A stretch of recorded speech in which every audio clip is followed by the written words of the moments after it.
નમસ્તે વિદ્યાર્થી મિત્રો, આજે આપણે ચેપ્ટર નંબર 3 સ્ટાર્ટ કરવા જઈ રહ્યા છે, જે છે સિંગલ ફેઝ ઇન્ડક્શન મોટર. આપણે સૌપ્રથમ ચેપ્ટર જોયું હતું 3 ફેઝ ટ્રાન્સફોર્મર, ત્યારબાદ ચેપ્ટર 2 આપણે જોયું જે હતું 3 ફેઝ ઇન્ડક્શન મોટર. તો ચેપ્ટરના નામ પરથી તમને ખ્યાલ હશે કે અહીંયા ઇન્ડક્શન મોટર તો સેમ જ છે, ખાલી આપણે ચેન્જ શું કરી રહ્યા છે તો કે પહેલા આપણે 3 ફેઝ સપ્લાય આપતા હતા, એની જગ્યાએ આપણે અત્યારે શું આપી રહ્યા છે, સિંગલ ફેઝ સપ્લાય આપી રહ્યા છે. તો તમને જાણીને આશ્ચર્ય થશે કે આપણી આજુબાજુ એટલે હાઉસહોલ્ડ એપ્લિકેશનની વાત કરીએ તો એની અંદર બધી જ જગ્યાએ તમને સિંગલ ફેઝ ઇન્ડક્શન જોવા મળે છે. જેમ કે તમે ફેન લઈ લો, તમે વોશિંગ મશીન લઈ લો, તમે એની અંદર નાના લેથ મશીન લઈ લો, ડ્રિલિંગ મશીન લઈ લો, જે મિક્સર લઈ લો, તો આ બધી જ વસ્તુની અંદર જે નાની મોટર્સ છે એ બધામાં આપણે સિંગલ ફેઝ ઇન્ડક્શન મોટર વાપરીએ છીએ. એની જે કેપેસિટી હોય છે એ મેક્સિમમ સિંગલ ફેઝમાં આપણે મેક્સિમમ કહું છું 3 HP સુધી જતા હોય છે.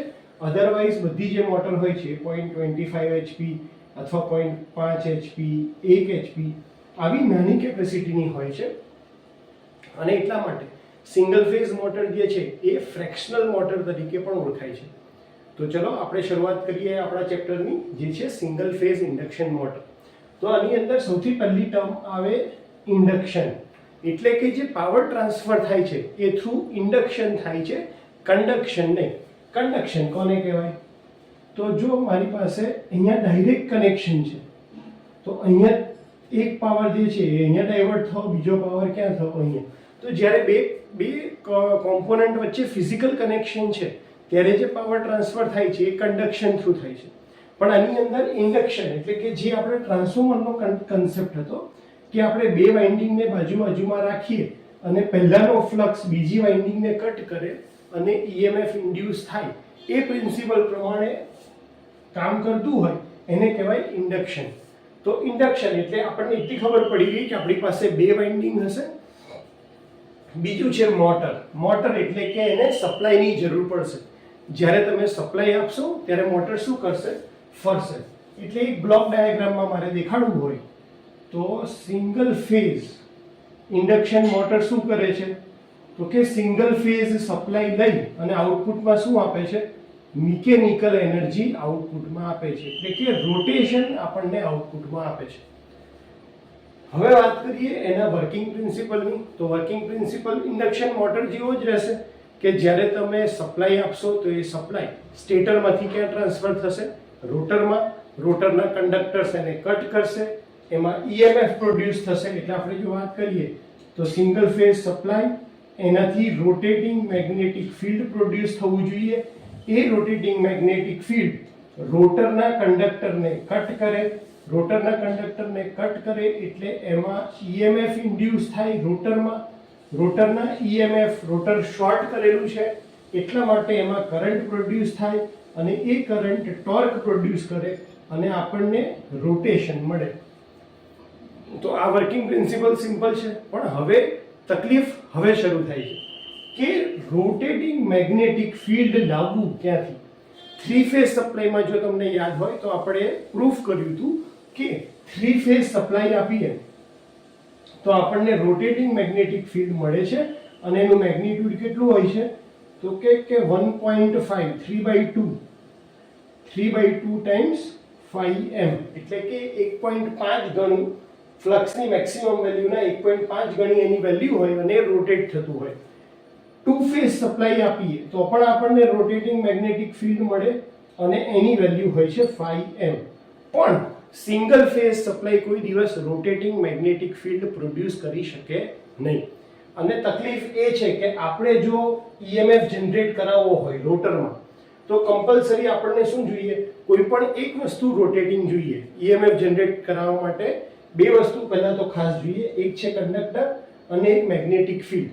આ બેમાંથી કોઈ પણ એક વસ્તુ રોટેટ થતી હોવી જોઈએ. હવે કંડક્ટર તો બાય નેચરલી રોટેટ નહીં થાય, કારણ કે આપણે રોટેટ કરાવવાના છે તો આપણું આઉટપુટ છે મિકેનિકલ એનર્જી. તો કંડક્ટર તો રોટેટ નથી થવાના, ઓબ્વિયસલી છે. બીજું છે મેગ્નેટિક ફિલ્ડ. હવે સિંગલ ફેઝ સપ્લાય આપવાથી રોટેટિંગ મેગ્નેટિક ફિલ્ડ પણ પ્રોડ્યુસ નહીં થાય તો મોટર શું થયા કરશે? મોટર તો સ્ટેડી રહેશે.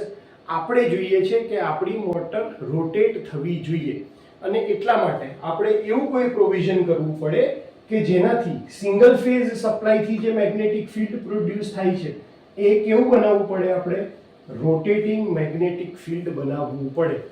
કારણ કે જો રોટેટિંગ મેગ્નેટિક ફિલ્ડ નહીં હોય તો આ તમારો પ્રિન્સિપલ અહીંયાથી જ અટકી જશે. કારણ કે રોટેટિંગ મેગ્નેટિક ફિલ્ડ પ્રોડ્યુસ નહીં થાય તો સપ્લાય રોટર કંડક્ટરમાં જશે નહીં, ત્યાં EMF ને કટ નહીં કરે, EMF પ્રોડ્યુસ નહીં થાય તો કરંટ નહીં આવે, તો ટોર્ક આવવાનો નથી. અને એટલા માટે સિંગલ ફેઝ સપ્લાય મોટર જે છે એ સેલ્ફ સ્ટાર્ટિંગ મોટર નથી કહેવાતી. કારણ કે single phase supply rotating magnetic field produce કરી શકતો નથી. અને એટલા માટે તમારે કોઈક એવી અરેન્જમેન્ટ કરવી પડે આ સપ્લાયથી કે જેથી સિંગલ ફેઝ સપ્લાય શેમાં કન્વર્ટ થઈ જાય, ટુ ફેઝમાં કન્વર્ટ થઈ જાય, અથવા તમને બે કરંટ એવા મળે કે જે અલગ અલગ એંગલ ઉપર હોય. જો આ બે કરંટ મળે તો જ તમે રોટેટિંગ મેગ્નેટિક ફિલ્ડ બનાવી શકશો. વાત કરીએ ટાઈપ્સ ઓફ મોટર્સની, તો કઈ કઈ ટાઈપની સિંગલ ફેઝ ઇન્ડક્શન મોટર આવે છે. તો પહેલી છે શેડેડ પોલ મોટર,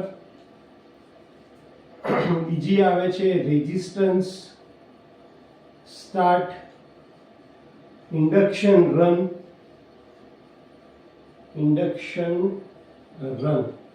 ત્રીજી આવે છે કેપેસિટર સ્ટાર્ટ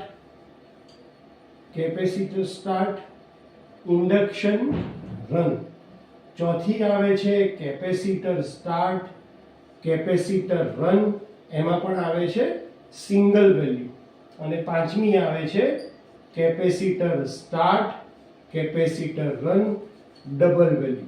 તો આપણે એક એક કરીને આ પાંચે પાંચ ઇન્ડક્શન મોટર જે છે એ પણ જોવાના છે.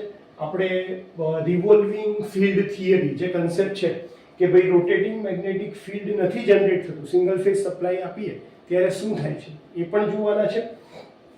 અને આટલા ઉપરથી તમને બેઝિક ઇન્ડક્શન મોટર માટે આઈડિયા આવી ગયો હશે. પાર્ટ્સની વાત કરીએ તો પાર્ટ્સ કયા કયા હશે, તો આની અંદર પણ બે પાર્ટ છે, એક હશે સ્ટેટર અને બીજું કયું હશે, બીજું હશે રોટર. સ્ટેટરના પાર્ટ કયા કયા આવશે, તો કે ભાઈ પહેલા શું આવશે, તો તમારો સ્ટેટર કોર, અને બીજું શું આવશે, સ્ટેટર કંડક્ટર. એવી જ રીતે રોટરમાં શું આવશે, તો રોટર કોર અને એની અંદર રોટર કંડક્ટર. આની અંદર સ્લિપ રિંગ ટાઈપની અરેન્જમેન્ટ નથી હોતી, એટલા માટે રોટર જે હોય છે એ હંમેશા એન્ડ રિંગથી આપણે શું કરીએ છીએ, તો કે એને શોર્ટ કરી દઈએ છીએ. આ જે કંડક્ટર છે રોટરના એને આપણે એન્ડ રિંગથી બધાને શોર્ટ કરેલા હોય છે. તો રોટરની અંદર એક્સ્ટ્રા રેઝિસ્ટન્સ સિંગલ ફેઝ મોટરમાં નાખવામાં આવતો નથી. અને સ્ટેટરની બહાર શું હોય છે, તમારું આ કોર છે, એટલે બહાર આપણે એને યોક કહીએ છીએ. આ યોકની અંદર આવશે તમારું સ્ટેટર કોરમાં સ્લોટ પડેલા હોય એટલે સ્ટેટર કંડક્ટર, અહીંયા રોટર કંડક્ટર્સ અને શાફ્ટ. તો આટલી વસ્તુનું તમારું સિંગલ ફેઝ ઇન્ડક્શન મોટર બનેલી હોય છે. સિંગલ ફેઝ ઇન્ડક્શન મોટરમાં આપણે ટુ ફેઝ સપ્લાય કરવા માટે બે વાઇન્ડિંગનો યુઝ કરતા હોય છે. એક છે સ્ટાર્ટિંગ વાઇન્ડિંગ અને રનિંગ વાઇન્ડિંગ. અને જો બંનેની પોઝિશન આપણે જોઈએ તો સ્ટાર્ટિંગ વાઇન્ડિંગ આપણે આવી રીતે બનાવીએ, તો રનિંગ વાઇન્ડિંગ એના કરતાં 90 ડિગ્રી ઉપર આપણે પ્લેસ કરીએ છીએ, જેથી કરીને આપણને બંને વચ્ચે 90 ડિગ્રીનો એંગલ મળી શકે. ફિઝિકલ પોઝિશન એટલે કે જો રનિંગ વાઇન્ડિંગ આ રીતે રાખીએ તો સ્ટાર્ટિંગ વાઇન્ડિંગ આ રીતે રાખતા હોય છે, બીજી અહીંયા રનિંગ વાઇન્ડિંગ આ રીતે હોય છે. તો આટલું introduction point of view perfect છે કે જેનાથી તમે સિંગલ ફેઝ ઇન્ડક્શન મોટરની અંદર કયા કયા ટોપિક આવશે, શેનું બનેલું હોય છે કન્સ્ટ્રક્શન, કયા વર્કિંગ પ્રિન્સિપલ ઉપર કામ કરે છે, કેમ frictional motor fraction single phase induction motor કહેવાય છે, કેમ એ સેલ્ફ સ્ટાર્ટિંગ નથી, રોટેટિંગ મેગ્નેટિક ફિલ્ડનું મહત્વ શું છે, કેટલા એના ટાઈપ છે, કઈ રીતે કામ કરે છે, ઇનપુટમાં શું છે, આઉટપુટમાં શું છે, આ બધી વસ્તુ આપણે આજના લેક્ચરમાં જોયું. તો હોપ કે તમને બેઝિક ઇન્ટ્રોડક્શન ખ્યાલ આવી ગયો હશે. નેક્સ્ટ ટોપિક આપણે લઈશું revolving field theory. Thank you so much.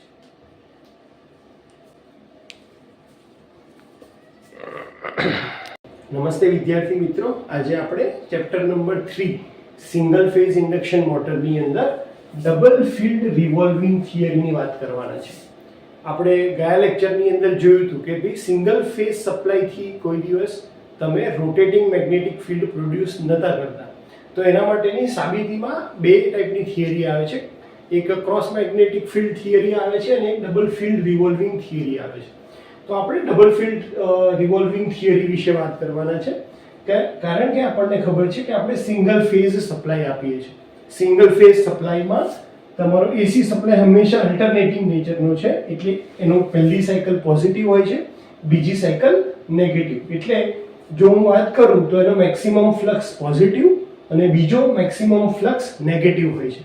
તો આ બંને ફ્લક્સ આપણે અલગ અલગ ધારીએ છીએ કે એક ભાઈ પોઝિટિવ ફ્લક્સ છે અને બીજો નેગેટિવ ફ્લક્સ છે. આ બંને ફ્લક્સ ઇન્ડિવિજ્યુઅલી રોટેટ થાય છે અને એના પરથી આપણું ડબલ ફિલ્ડ નામ પડ્યું છે.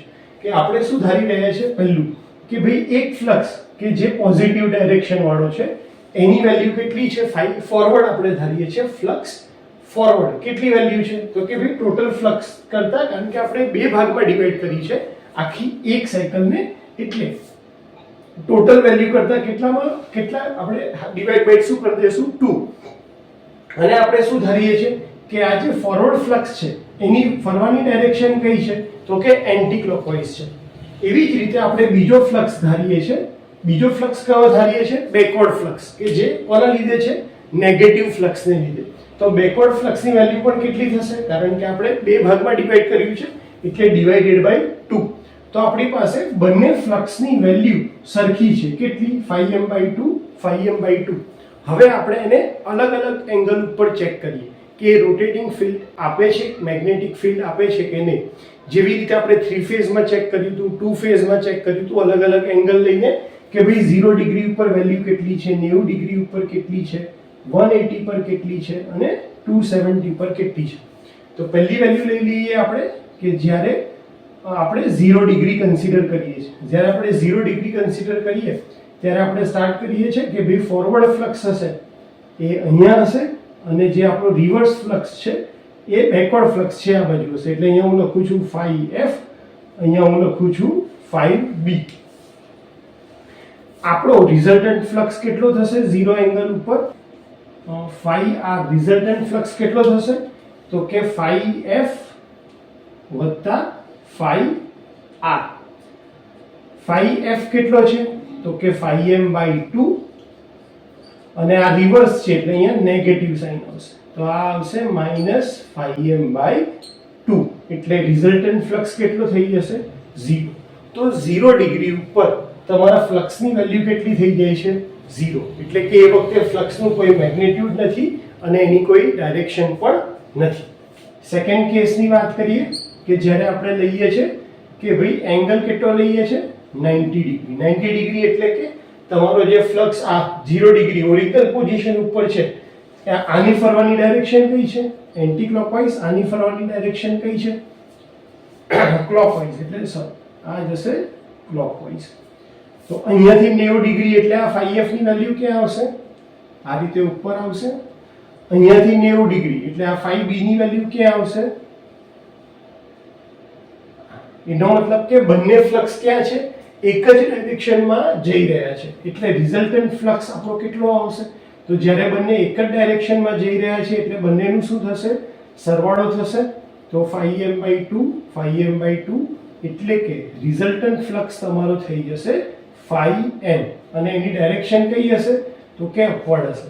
તો 0 ડિગ્રી ઉપર આપણને ડાયરેક્શન કઈ મળી, 0, કોઈ ડાયરેક્શન નથી. 90 ડિગ્રી ઉપર આપણને ડાયરેક્શન કઈ મળી, અપવર્ડ મળી. હવે આપણે ત્રીજો કેસ લઈ લઈએ કે જ્યારે હું એંગલ કેટલો કરું છું 180. તો 180 એટલે શું થશે કે જે ફોરવર્ડ અહીંયાથી સ્ટાર્ટ કરીએ તો 180 એટલે 5f આ બાજુ આવી જશે અને 5b બેકવર્ડ ફ્લક્સ છે 180 ડિગ્રી એટલે આમ ઓપોઝિટ આવી જશે, એટલે આ બાજુ આવશે 5b. હવે બંને એકબીજા કરતા ઓપોઝિટ છે એટલા માટે તમારું રિઝલ્ટન્ટ ફ્લક્સ શું થઈ જશે, તો કે 5f - 5b એટલે કે 5m/2 - φm/2. રિઝલ્ટન્ટ ફ્લક્સ કેટલો થઈ જશે પાછો 0. એટલે કે 0 ડિગ્રી ઉપર તમારો ફ્લક્સ 0 હતો, 90 ડિગ્રી ઉપર અપવર્ડ ગયો એટલે કે પોઝિટિવ, અને φm વેલ્યુ અને અપવર્ડ ગયો. 180 ડિગ્રી ઉપર પાછો શું થઈ ગયો? 0 ડિગ્રી થઈ ગયો. 270 લઈ લઈએ તો 270 એટલે પોઝિશન શું આવશે? તો કે બંને ફ્લક્સ ક્યાં આવી જશે? ડાઉનવર્ડ આવશે. ખ્યાલ આવે છે? 270 ડિગ્રી એટલે આ એની ઓરિજિનલ પોઝિશન હતી, ત્યાંથી 270 ડિગ્રી એટલે કે અહીંયા, અને આ φb આમ રોટેટ થાય છે ક્લોકવાઇઝ એટલે ત્યાંથી 270 ડિગ્રી એટલે નીચે. તો આ બંને ફ્લક્સ ક્યાં આવી ગયા? નીચે. φf અને φb રિઝલ્ટન્ટ ફ્લક્સ શું થઈ જશે? બંનેનો સરવાળો એટલે કે φf પ્લસ φb એટલે કે φm/2 વત્તા φm/2 એટલે કે φm. આ શું થશે? તમારો રિઝલ્ટન્ટ ફ્લક્સ, અને ડાયરેક્શન ક્યાં હશે? ડાઉનવર્ડ્સ. એટલે કે તમારો ફ્લક્સ શું થઈ રહ્યો છે? એક વખત 0, પછી એક વખત ઉપર અને એક વખત નીચે. એનો મતલબ એને ફ્લક્સ તો ડેવલપ થઈ રહ્યો છે, પણ એક વખત એ ક્યાં જોર કરે છે? એક બાજુ ઉપરની સાઈડ, બીજી વાર ક્યાં જોર કરે છે? નીચે. એટલે તમારું જે રોટર છે એ આમ ફ્લક્ચ્યુએટ થયા કરશે, પણ એને કોઈ પર્ટિક્યુલર ડાયરેક્શનમાં ટોર્ક મળશે નહીં. તો આના ઉપરથી આ ડબલ ફિલ્ડ રિવોલ્વિંગ થિયરી ઉપરથી આપણે શું કહી શકીએ? જો તમને ટોર્ક સ્લિપ કેરેક્ટરિસ્ટિક્સ યાદ હોય તો જેવી ફોરવર્ડની કેરેક્ટરિસ્ટિક્સ હતી, 0 ના થાય કરીએ, હા, એવી જ રીતે આમાં શું આવશે? નેગેટિવ વાળી કેરેક્ટરિસ્ટિક્સ. એટલે કે આ ટોર્ક ફોરવર્ડ હશે તો એટલો ટોર્ક બેકવર્ડ લાગતો હશે, અને એટલા માટે રિઝલ્ટન્ટ ટોર્ક હંમેશા કેટલો રહેશે? 0. ક્યારે? જ્યારે તમે સિંગલ ફેઝ સપ્લાય આપો છો ત્યારે. અને ડબલ ફિલ્ડ રિવોલ્વિંગ થિયરી ઉપરથી જ આપણે સાબિત કરીએ છીએ કે મોટરને કોઈ એક ડાયરેક્શનમાં ટોર્ક ના મળતો હોવાને લીધે સિંગલ ફેઝ ઇન્ડક્શન મોટર એ સેલ્ફ સ્ટાર્ટિંગ મોટર નથી. એના માટે આપણે ચારે ચાર એંગલ ઉપર વેલ્યુ લઈ અને સાબિત કર્યું છે. એક બીજી પણ તમે રીતે સાબિત કરી શકો, જે રીતે આપણે 3 ફેઝમાં કરતા હતા કે ભાઈ ફાઈ રિઝલ્ટન્ટની વેલ્યુ, એટલે ફાઈની વેલ્યુ કેટલી આવે? તો કે φm sin θ, અને આ થીટાની અલગ અલગ વેલ્યુ લઈ, જેમ કે φm sin θ, તો આ થીટા કેટલો લેશો આપણે? પહેલા 0, તો sin 0 ની વેલ્યુ કેટલી આવે? 0 આવી જાય. એવી જ રીતે sin 90 ની વેલ્યુ, ધારો કે હું અહીંયા બીજો એંગલ sin 90 લઉં તો sin 90 એટલે કેટલો થાય? 1. તો એ વખતે વેલ્યુ કેટલી આવશે? φm. આપણા કેસમાં પણ અહીંયા 90 માં કેટલો આવતો હતો? φm, અને 0 ડિગ્રી ઉપર કેટલો આવતો હતો? 0. તો અહીંયા પણ sin 0 ની વેલ્યુ 0, sin 90 ની વેલ્યુ 1 એટલે φm આવશે. એવી જ રીતે જો હું 270 લઉં તો total phi equal to φm sin 270 degree. તો 270 ડિગ્રી એટલે કે -φm, કારણ કે sin 270 શું થાય છે? -1. તો આ વેલ્યુ કેટલી થઈ ગઈ તમારી? 270 ડિગ્રી, હા, એટલે -1, તો -φm. અહીંયા જો પહેલા કરતા 270 પર ડિગ્રી ક્યાં આવતું હતું? તમારું નીચે આવતું હતું. એવી જ રીતે આપણે 180 લઈ લઈએ. phi equal to φm sin 180, તો 180 એટલે કેટલો થાય? 0. તો અહીંયા પણ 180 ઉપર આપણો કેટલો આવે છે? વેલ્યુ 0. તો આ બંને રીતે તમે ડબલ ફિલ્ડ રિવોલ્વિંગ થિયરીને સાબિત કરી શકો છો. અને આના ઉપરથી એક વસ્તુ સાબિત થાય છે કે single phase motor self starting નથી, પ્લસ જે ડાયરેક્શનમાં તમે ટોર્ક આપશો, એટલે કે આ મોટરને મેં સપ્લાય આપ્યો અને મોટર ઓસિલેટ કરી રહી છે પોતાના એક્સિસ ઉપર શાફ્ટમાં, તો જે ડાયરેક્શનમાં હું ધક્કો મારીશ એ ટોર્ક વધી જવાથી, ધારો કે હું ફોરવર્ડ ડાયરેક્શનમાં ધક્કો મારીશ તો ફોરવર્ડનો ટોર્ક વધારે હશે બેકવર્ડ કરતા, એટલે મોટર એ ડાયરેક્શનમાં ફરવા લાગશે. જો હું બેકવર્ડ સાઈડ ધક્કો મારીશ તો મોટર શું કરશે? બેકવર્ડ સાઈડ ફરવા લાગશે. એટલે આપણે મોટરને ધક્કો મારીને પણ સેલ્ફ સ્ટાર્ટ કરી શકીએ છીએ, પણ દર વખતે એવી રીતે હાથથી મોટરને ધક્કો તમે રોટરને ફરાવવા જાઓ તો રોટર કોઈ દિવસ ખુલ્લી હોતી નથી. રોટર આપણે એન્ક્લોઝ રાખીએ છીએ સેફટી માટે, અને એટલા માટે આપણે હાથથી ધક્કો મારીને એને સ્ટાર્ટ નથી કરી શકતા. તમે જોયું હશે કે પંખાની અંદર કેપેસિટર બગડી જાય તો એ નવું કેપેસિટર લાવો એની પહેલા જો તમારે પંખો ચાલુ કરવો હોય તો આપણે શું કરીએ છીએ, લાકડી લઈને એને ધક્કો મારીએ છીએ. તો ધક્કો મારીએ તો એ પંખો ચાલુ થઈ જાય છે. એનો મતલબ કે તમારે જે અરેન્જમેન્ટ, સ્ટાર્ટિંગની અરેન્જમેન્ટ તમે જે કરી રહ્યા છો એ ખાલી મોટરને સેલ્ફ સ્ટાર્ટ બનાવવા માટે છે. પછી તમારે એ એકવાર સ્ટાર્ટ થઈ જાય પછી તમારે એ અરેન્જમેન્ટની જરૂર પડતી નથી.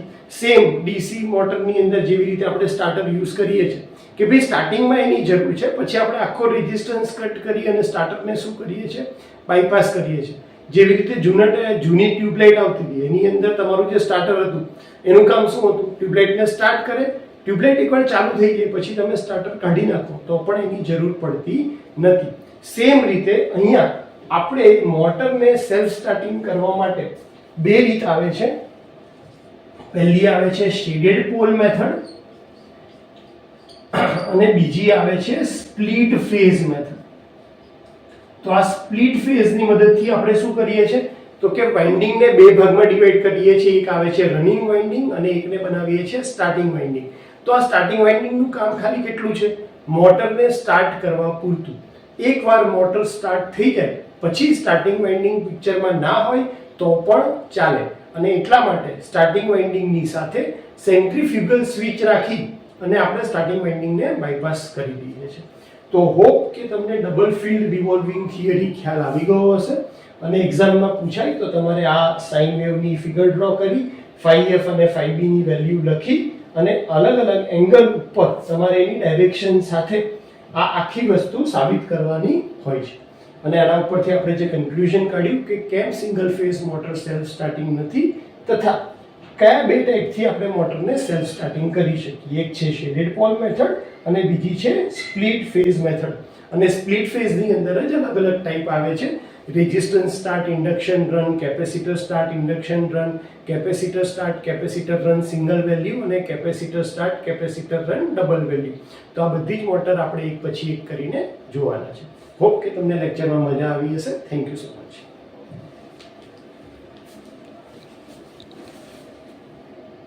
નમસ્તે વિદ્યાર્થી મિત્રો. આજે આપણે સિંગલ ફેઝ ઇન્ડક્શન મોટરની અંદર પહેલો જે ટાઈપ છે એટલે કે શેડેડ પોલ ઇન્ડક્શન મોટર એ જોવાના છે. આપણને ખ્યાલ છે કે સિંગલ ફેઝ ઇન્ડક્શન મોટર એ સેલ્ફ સ્ટાર્ટિંગ મોટર નથી. એટલે કે જ્યારે સપ્લાય આપીએ છીએ તો મોટર પોતે ચાલુ થઈ શકતી નથી અને એટલા માટે આપણે બે ટાઈપની અરેન્જમેન્ટથી મોટરને સેલ્ફ સ્ટાર્ટ કરી શકીએ છીએ. તો એ બે ટાઈપ કઈ કઈ હતી? પહેલી હતી સ્પ્લિટ ફેઝ અને બીજું છે શેડેડ પોલ. આ બે ટાઈપની મદદથી આપણે કોઈ પણ સિંગલ ફેઝ ઇન્ડક્શન મોટરને સેલ્ફ સ્ટાર્ટિંગ મોટર બનાવી શકીએ છીએ. હવે આપણે આજે એમાંથી પહેલી ટાઈપ જોવાના છે એટલે કે શેડેડ પોલ. સૌથી પહેલા તો મીનિંગ સમજીએ. શેડેડ પોલ એટલે શું? શેડ એટલે કે કોઈનો પડછાયો પડવો. જ્યારે તમારો જે પોલ છે એને તમે કોપરની રિંગ ઉપરથી, ધારો કે આપણને ડીસી મશીનની અંદર તમને પોલ યાદ હશે કે અહીંયા આપણે આ પોલ હતું, આ તમારું પોલ શુઈ હતું. તો પોલ શુની અંદર મેં એક સ્લોટ પાડી દીધો અને એ સ્લોટની બાજુના ભાગમાં અહીંયા રિંગ મૂકી દીધી. તો જ્યારે તમે પોલ શુ ઉપર રિંગ વીંટાળી દો છો ત્યારે એને એ પોર્શન છે એને શેડેડ પોર્શન કહેવાય. અને એટલા માટે આ જે મોટર છે એનું નામ છે શેડેડ પોલ મોટર. તમને યાદ હશે કે સિંગલ ફેઝ ઇન્ડક્શન મોટરની અંદર તમે સ્ટેટરની અંદર મેઇન વાઇન્ડિંગ પ્રોવાઈડ કરો છો અને બીજું હોય છે ઓક્ઝિલરી વાઇન્ડિંગ. તો આ મેઇન વાઇન્ડિંગ તમે કોઈ પર્ટિક્યુલર પોલની આજુબાજુ વીંટાળતા નથી, પણ શેડેડ પોલની અંદર પહેલી ખાસિયત શેડેડ પોલની શું છે કે એની અંદર જે એના પોલ છે એ પ્રોજેક્ટ કરેલા હોય છે. એટલે કે તમે પોલને જોઈ શકો છો. જેમ કે આ ફિગરની અંદર તમને બે પોલ દેખાઈ રહ્યા છે. એક પોલ અહીંયા ઉપર છે, બીજો પોલ અહીંયા નીચે છે, બરાબર. એટલે કે શેડેડ પોલ ઇન્ડક્શન મોટરની સૌથી મોટી ખાસિયત કે એની અંદર તમે પોલ જોઈ શકો છો કે હા આ પોલ છે, આ પોલ છે. આ પોલની અંદર એનો જે ટોટલ એરિયા છે એમાંથી 1/3 પોર્શનમાં અહીંયા આપણે એક નાનો સ્લોટ પાડીએ છીએ અને આ જે 1/3 પોર્શન છે એની અંદર કોપરની શોર્ટ સર્કિટ કરેલી રિંગ વીંટાળીએ છીએ. એટલે તમારા બે પોલ છે તો એક રિંગ કોપરની રિંગ અહીંયા આવશે અને બીજી રિંગ કોપરની અહીંયા આવશે. આ કરવા પાછળનું કારણ શું? કારણ કે આપણે આ જે સિંગલ ફેઝ છે એની અંદર રોટેટિંગ મેગ્નેટિક ફિલ્ડ ડેવલપ કરવા માંગીએ છીએ અને આ રોટેટિંગ મેગ્નેટિક ફિલ્ડ ડેવલપમેન્ટ તો જ પોસિબલ છે જો તમે આ રિંગ લગાડી હોય તો. જો તમે શેડેડ પોલ ઇન્ડક્શન મોટરમાંથી આ રિંગ કાઢી નાખશો તો તમારું ઇન્ડક્શન મોટર એ સેલ્ફ સ્ટાર્ટિંગ બનશે નહીં. તો શેડેડ પોલ મોટરમાં કોપર રિંગ એવું તો શું કામ કરે છે? અહીંયા જે તમને દેખાય છે એ તમારું રોટર છે, રોટરના કંડક્ટર્સ છે જે શોર્ટ સર્કિટ કરેલા છે અને આપણે એનું ફંક્શન સમજવા જઈ રહ્યા છે. તો શેડેડ પોલ ઇન્ડક્શન મોટરમાં જેવો તમે સિંગલ ફેઝ સપ્લાય આપશો એટલે એના લીધે પલ્સેટિંગ ફ્લક્સ અથવા તો જેને કહેવાય કે અલ્ટરનેટિંગ ફ્લક્સ પ્રોડ્યુસ થશે. અલ્ટરનેટિંગ ફ્લક્સ આ પોલ ઉપર અને આ પોલ ઉપર આવશે. હવે આપણે એનું ડિટેલ સમજીએ કે મેં આ પોલને અહીંયા સેપરેટ પાડીને 3 અલગ અલગ પોઝિશન લઈ લીધી છે. કઈ રીતે? તો કે અહીંયા જે તમારું સાઇન વેવ દેખાય છે એમાં પહેલો પોર્શન, આ જે પહેલો પોર્શન છે એ સિચ્યુએશન દેખાડે છે આની, એટલે કે O થી A દરમિયાન જ્યારે તમારો ફ્લક્સ હોય ત્યારે પોલ ઉપર શું એની ઇફેક્ટ થાય છે? A થી B દરમિયાન આ તમારો બીજો પોર્શન છે જે મેં અહીંયા ઇન્ડિકેટ કર્યો છે અને B થી C દરમિયાન એટલે કે આ ત્રીજો પોર્શન જે મેં અહીંયા ઇન્ડિકેટ કર્યો છે. હવે આ જે તમારી રિંગ છે એ હાઈલી ઇન્ડક્ટિવ મટીરિયલની બનેલી છે એટલે કે ઇન્ડક્ટર તરીકે એક્ટ કરે છે જેનો રેઝિસ્ટન્સ ખૂબ ઓછો હોય છે. એટલે આ કોપર રિંગ માટે મારે કેવું હોય તો હું કહી શકું કે એનો ઇન્ડક્ટન્સ ખૂબ જ વધારે અને રેઝિસ્ટન્સ ખૂબ ઓછો છે. આ થવાને લીધે થશે શું? તમારો ફ્લક્સ આ જે પહેલો પોર્શન છે એટલે કે 0 થી A એ દરમિયાન તમારો ફ્લક્સ વધતો જાય છે ધીરે ધીરે. તો આ જે ફ્લક્સ વધારો છે, હવે ઇન્ડક્ટરનું કામ શું છે કે એ સડન ચેન્જ જે થાય છે ફ્લક્સ અને કરંટમાં એનો ઓપોઝ કરે છે. એટલા માટે એ શું કરશે? અહીંયા કોઈ ફ્લક્સ ડેવલપ થવા દેશે નહીં. તો પહેલા પોર્શનમાં જ્યારે તમારું ફ્લક્સનો વેવ O થી A દરમિયાન આવશે ત્યારે બધો ફ્લક્સ ક્યાં ભેગો થશે? આ પોર્શનમાં થશે. કારણ કે ફ્લક્સમાં જે સડન ચેન્જ થાય છે એ આ ઇન્ડક્ટર, આ કોપર રિંગ છે થવા દેતી નથી. હવે કોપર રિંગ એનાથી ધીરે ધીરે અહીંયાથી ફ્લક્સ આગળ વધશે, એનાથી સેટ થઈ ગઈ છે એટલે આટલા પોર્શન દરમિયાન એટલે કે જ્યારે ફ્લક્સની વેલ્યુ A થી B સુધી હશે ત્યારે ફ્લક્સ યુનિફોર્મ ડિસ્ટ્રીબ્યુટ થયેલો હશે. પહેલા પોર્શન વખતે ફ્લક્સ બધો ક્યાં છે તો કે લેફ્ટ હેન્ડ સાઈડ છે, પછી યુનિફોર્મ ડિસ્ટ્રીબ્યુટ થયો છે અને હવે જ્યારે ત્રીજા પોર્શનમાં એટલે કે ફ્લક્સની વેલ્યુ B થી ચાલુ કરી અને 0 થાય છે તો આ જે સડન ચેન્જ છે એને પણ કોપર રિંગ પાછો શું કરશે? ઓપોઝ. એટલે કે અહીંયા જે ફ્લક્સ 0 થવા માંગતો હશે એને થવા દીધે અહીંયા 0 થઈ જશે પણ આ પોર્શનમાં ફ્લક્સ 0 થતો નથી. એટલા માટે તમારો જે ફ્લક્સ તમે જુઓ તો પહેલા અહીંયા વધારે ભેગો થયો તો પછી એ ધીરે ધીરે સેન્ટરમાં આવ્યો અને પછી સાઈડ ઉપર આવ્યો. એટલે એક રીતે જોઈએ તો તમારા જે પોલ છે એ ફરતા હોય એટલે કે મેગ્નેટિક ફિલ્ડ ફરતું હોય એવો આભાસ ક્રિએટ થાય છે અને એ મેગ્નેટિક ફિલ્ડ ફરતું હોવાને લીધે આ જે રોટર છે એની ઉપર આ બાજુ ઉપરના કંડક્ટર ઉપર આમ ટોર્ક લાગે છે કારણ કે ફ્લક્સ આમ જાય છે અને નીચેની બાજુનો ફ્લક્સ આ ડાયરેક્શનમાં જવાથી તમને લેફ્ટ હેન્ડ સાઈડ બળ લાગશે અને એટલા માટે જે રોટર છે એ ફરવાનું સ્ટાર્ટ કરશે. જો તમે શેડેડ પોલમાંથી કોપરની રિંગ કાઢી નાખશો તો મોટર સેલ્ફ સ્ટાર્ટ થઈ શકશે નહીં અને એટલા માટે આ જે ટ્રાન્ઝિશન છે એ ફક્ત ને ફક્ત કોપર રિંગને લીધે થાય છે અને એ ઇન્ડક્ટરની ઇફેક્ટને લીધે થાય છે કે તમે ઇન્ડક્ટરની ઇફેક્ટને લીધે રોટેટિંગ મેગ્નેટિક ફિલ્ડ ક્રિએટ કરી રહ્યા છો સિંગલ ફેઝ સપ્લાયની મદદથી અને એટલે તમારો ફ્લક્સ રોટેટ થવાને લીધે જે મોટર છે એ સેલ્ફ સ્ટાર્ટિંગ મોડમાં કામ કરતી જાય છે. ટોર્કની વાત કરીએ તો આની અંદર આપણે ઇન્ડક્ટરનો યુઝ કર્યો છે અને એટલા માટે એનો જે ટોર્ક હોય છે એ બહુ ઊંચો હોય છે.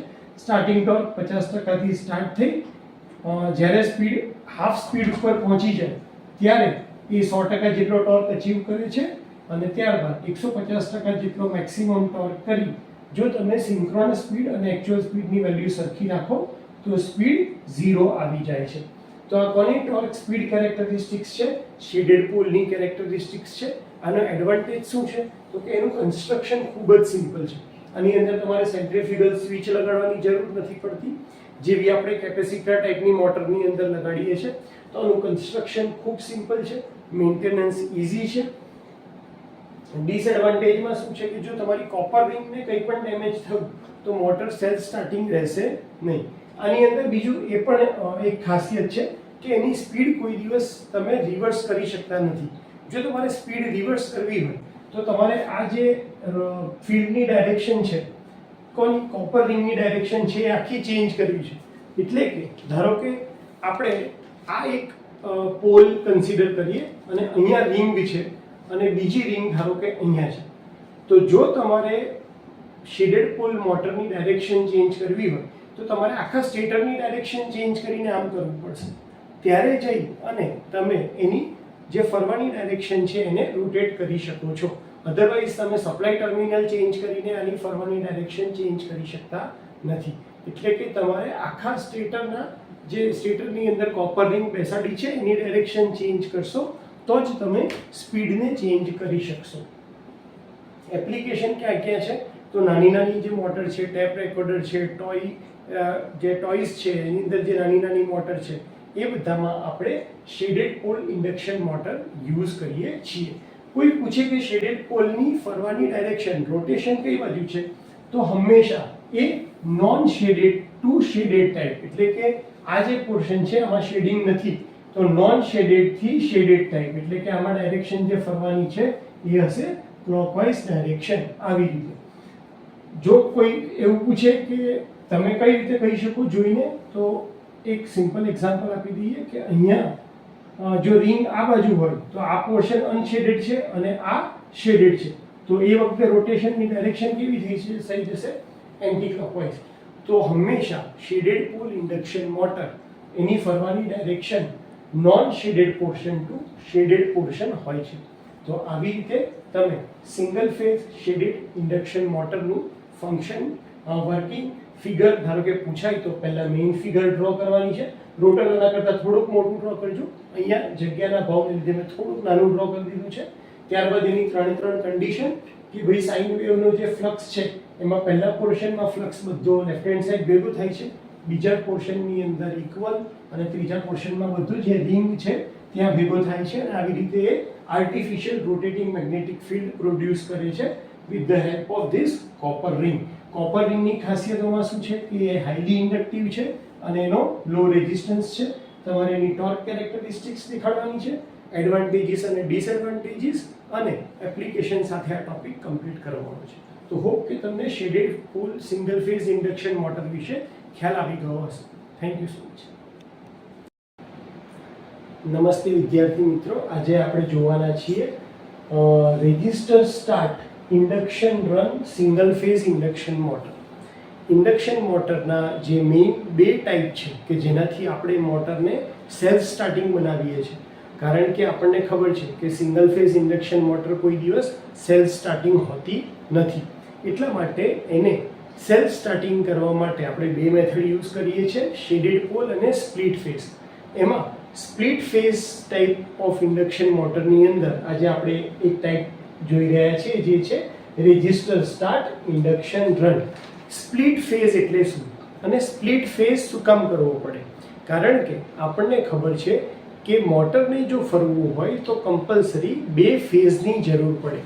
2 ફેઝ અને 3 ફેઝ સપ્લાયથી જ રોટેટિંગ મેગ્નેટિક ફિલ્ડ પ્રોડ્યુસ થાય છે, જ્યારે આપણી પાસે ખાલી સિંગલ ફેઝ સપ્લાય છે.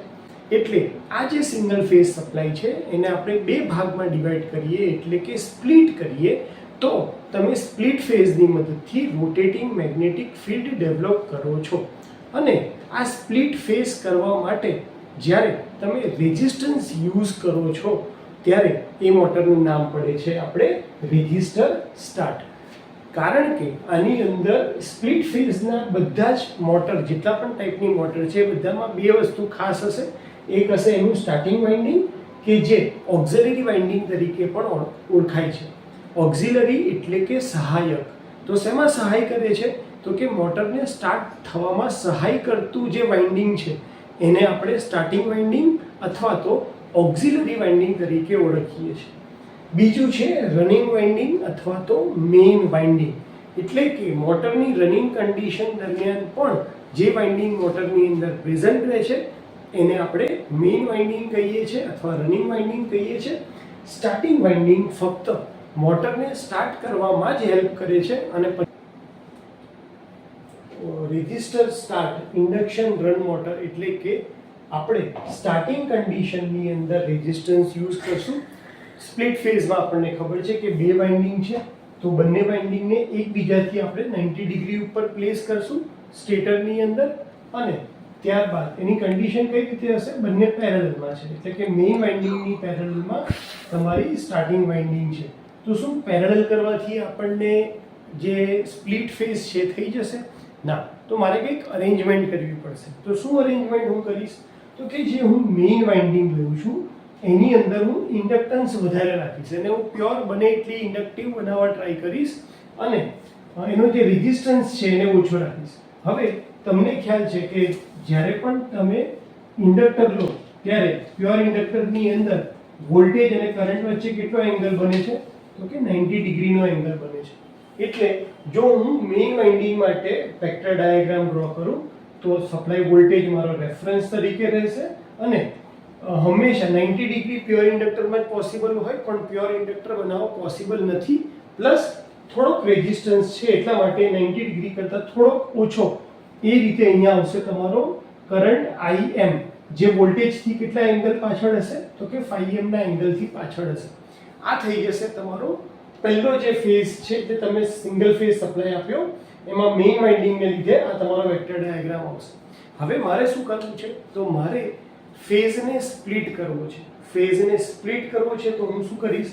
તો કે ઓક્ઝિલરી વાઇન્ડિંગની અંદર સાથે એક રેઝિસ્ટન્સ કનેક્ટ કરી દઈશ અને ઓક્ઝિલરી વાઇન્ડિંગ જે છે એ કેવી રીતે બનાવીશ? તો એની અંદર એનો રેઝિસ્ટન્સ વધારે હશે અને ઇન્ડક્ટન્સ ઓછો હશે. હું શું કહું છું? ધ્યાનથી સાંભળો. એનો ઇન્ડક્ટન્સ કેવો હશે? ઓછો, રેઝિસ્ટન્સ વધારે, અને સ્ટાર્ટિંગમાં એક બીજો રેઝિસ્ટન્સ પણ એડ કરી દઈશ. એટલે મારી જે સ્ટાર્ટિંગ વાઇન્ડિંગ છે એની અંદર વધારે પોર્શન શું છે? તો કે રેઝિસ્ટન્સ છે, અને એટલા માટે આનું નામ શું પડ્યું છે? Resistance start. Induction running condition વખતે કોણ વધારે છે? તો કે ઇન્ડક્શન વધારે છે, ઇન્ડક્ટર વધારે છે. એટલા માટે મેઇન વાઇન્ડિંગની અંદર આપણે એક્સએલની વેલ્યુ વધારે રાખીએ છીએ, જ્યારે સ્ટાર્ટિંગ વાઇન્ડિંગમાં આપણે શેની વેલ્યુ વધારે રાખીએ છીએ? રેઝિસ્ટરની વેલ્યુ વધારે રાખીએ છીએ. એટલે સ્ટાર્ટિંગનો જે કરંટ ફ્લો થશે એની અંદર શું હશે? તો કે રેઝિસ્ટન્સમાં વોલ્ટેજ અને કરંટનો નેચર કેવો છે? બંને હંમેશા ઇન ફેઝ હોય છે, પણ થોડોક ઇન્ડક્ટર છે એટલા માટે એ થોડાક એંગલથી પાછળ પડશે. કયો? Starting current. તો વોલ્ટેજ કરતાં સ્ટાર્ટિંગ કરંટ અહીંયા આ એંગલ ઉપર 5S એંગલ ઉપર આવશે. તો થઈ ગયા આપણી પાસે બે ફેઝ IM અને IS. કેમ? કારણ કે બંને કરંટને આપણે એકબીજા કરતાં ડિફરન્સ એંગલ જે બંને વચ્ચે ડિફરન્સ છે ક્રિએટ કર્યો છે, એટલે કે આપણે એક રીતે શું કરી દીધું છે? સ્પ્લિટ ફેઝ કરી દીધો છે. અને આ રીતે સ્પ્લિટ ફેઝ કરવાથી આપણને શું મળે છે? Rotating magnetic field. અને એ રોટેટિંગ મેગ્નેટિક ફિલ્ડને લીધે તમારી જેમ રોટર છે, અહીંયા રોટર ડ્રો કરવાનું રહી ગયું છે, હું કરી દઉં છું અત્યારે. આ જે રોટર છે એ રોટેટિંગ મેગ્નેટિક ફિલ્ડની ડાયરેક્શનમાં રોટેટ થવા લાગે છે. તો આ રીતે રેઝિસ્ટન્સ સ્ટાર્ટ, ઇન્ડક્શન રન, તમને ખ્યાલ આવી ગયો હશે. અચ્છા, એક પોર્શન ડિસ્કશન કરવાનું રહી ગયું, સેન્ટ્રીફ્યુગલ સ્વિચ. સેન્ટ્રીફ્યુગલ સ્વિચ, કારણ કે રનિંગ કન્ડિશનની અંદર એકવાર મોટર ફરવાનું સ્ટાર્ટ કરે પછી આપણને સ્ટાર્ટિંગ વાઇન્ડિંગની જરૂર હોતી નથી.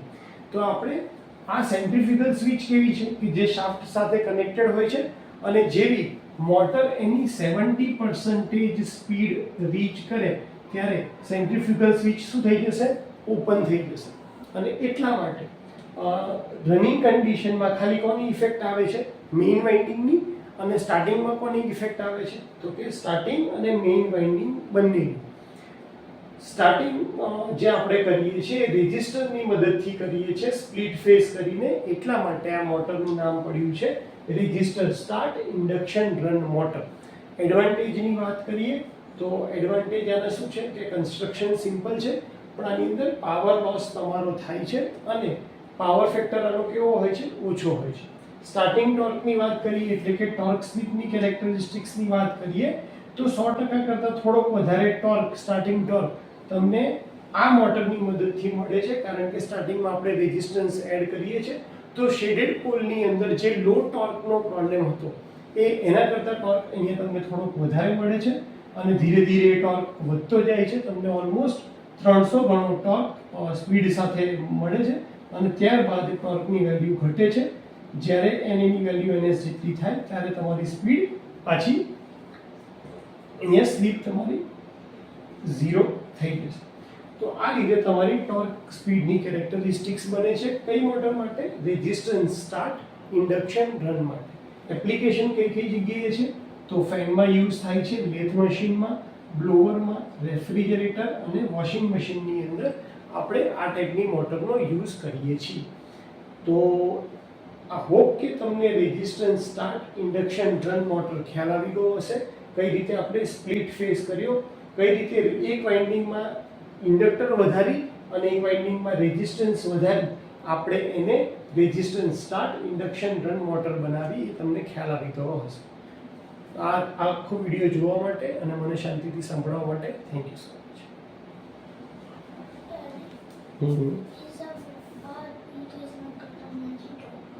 હેલો ફ્રેન્ડ્સ, આજે આપણે વધારે એક સ્પ્લિટ ફેઝ ઇન્ડક્શન મોટર, જે સિંગલ ફેઝ મોટર છે એની વાત કરવાના છે, જેનું ટાઇટલ છે capacitor start, induction, run, single phase motor.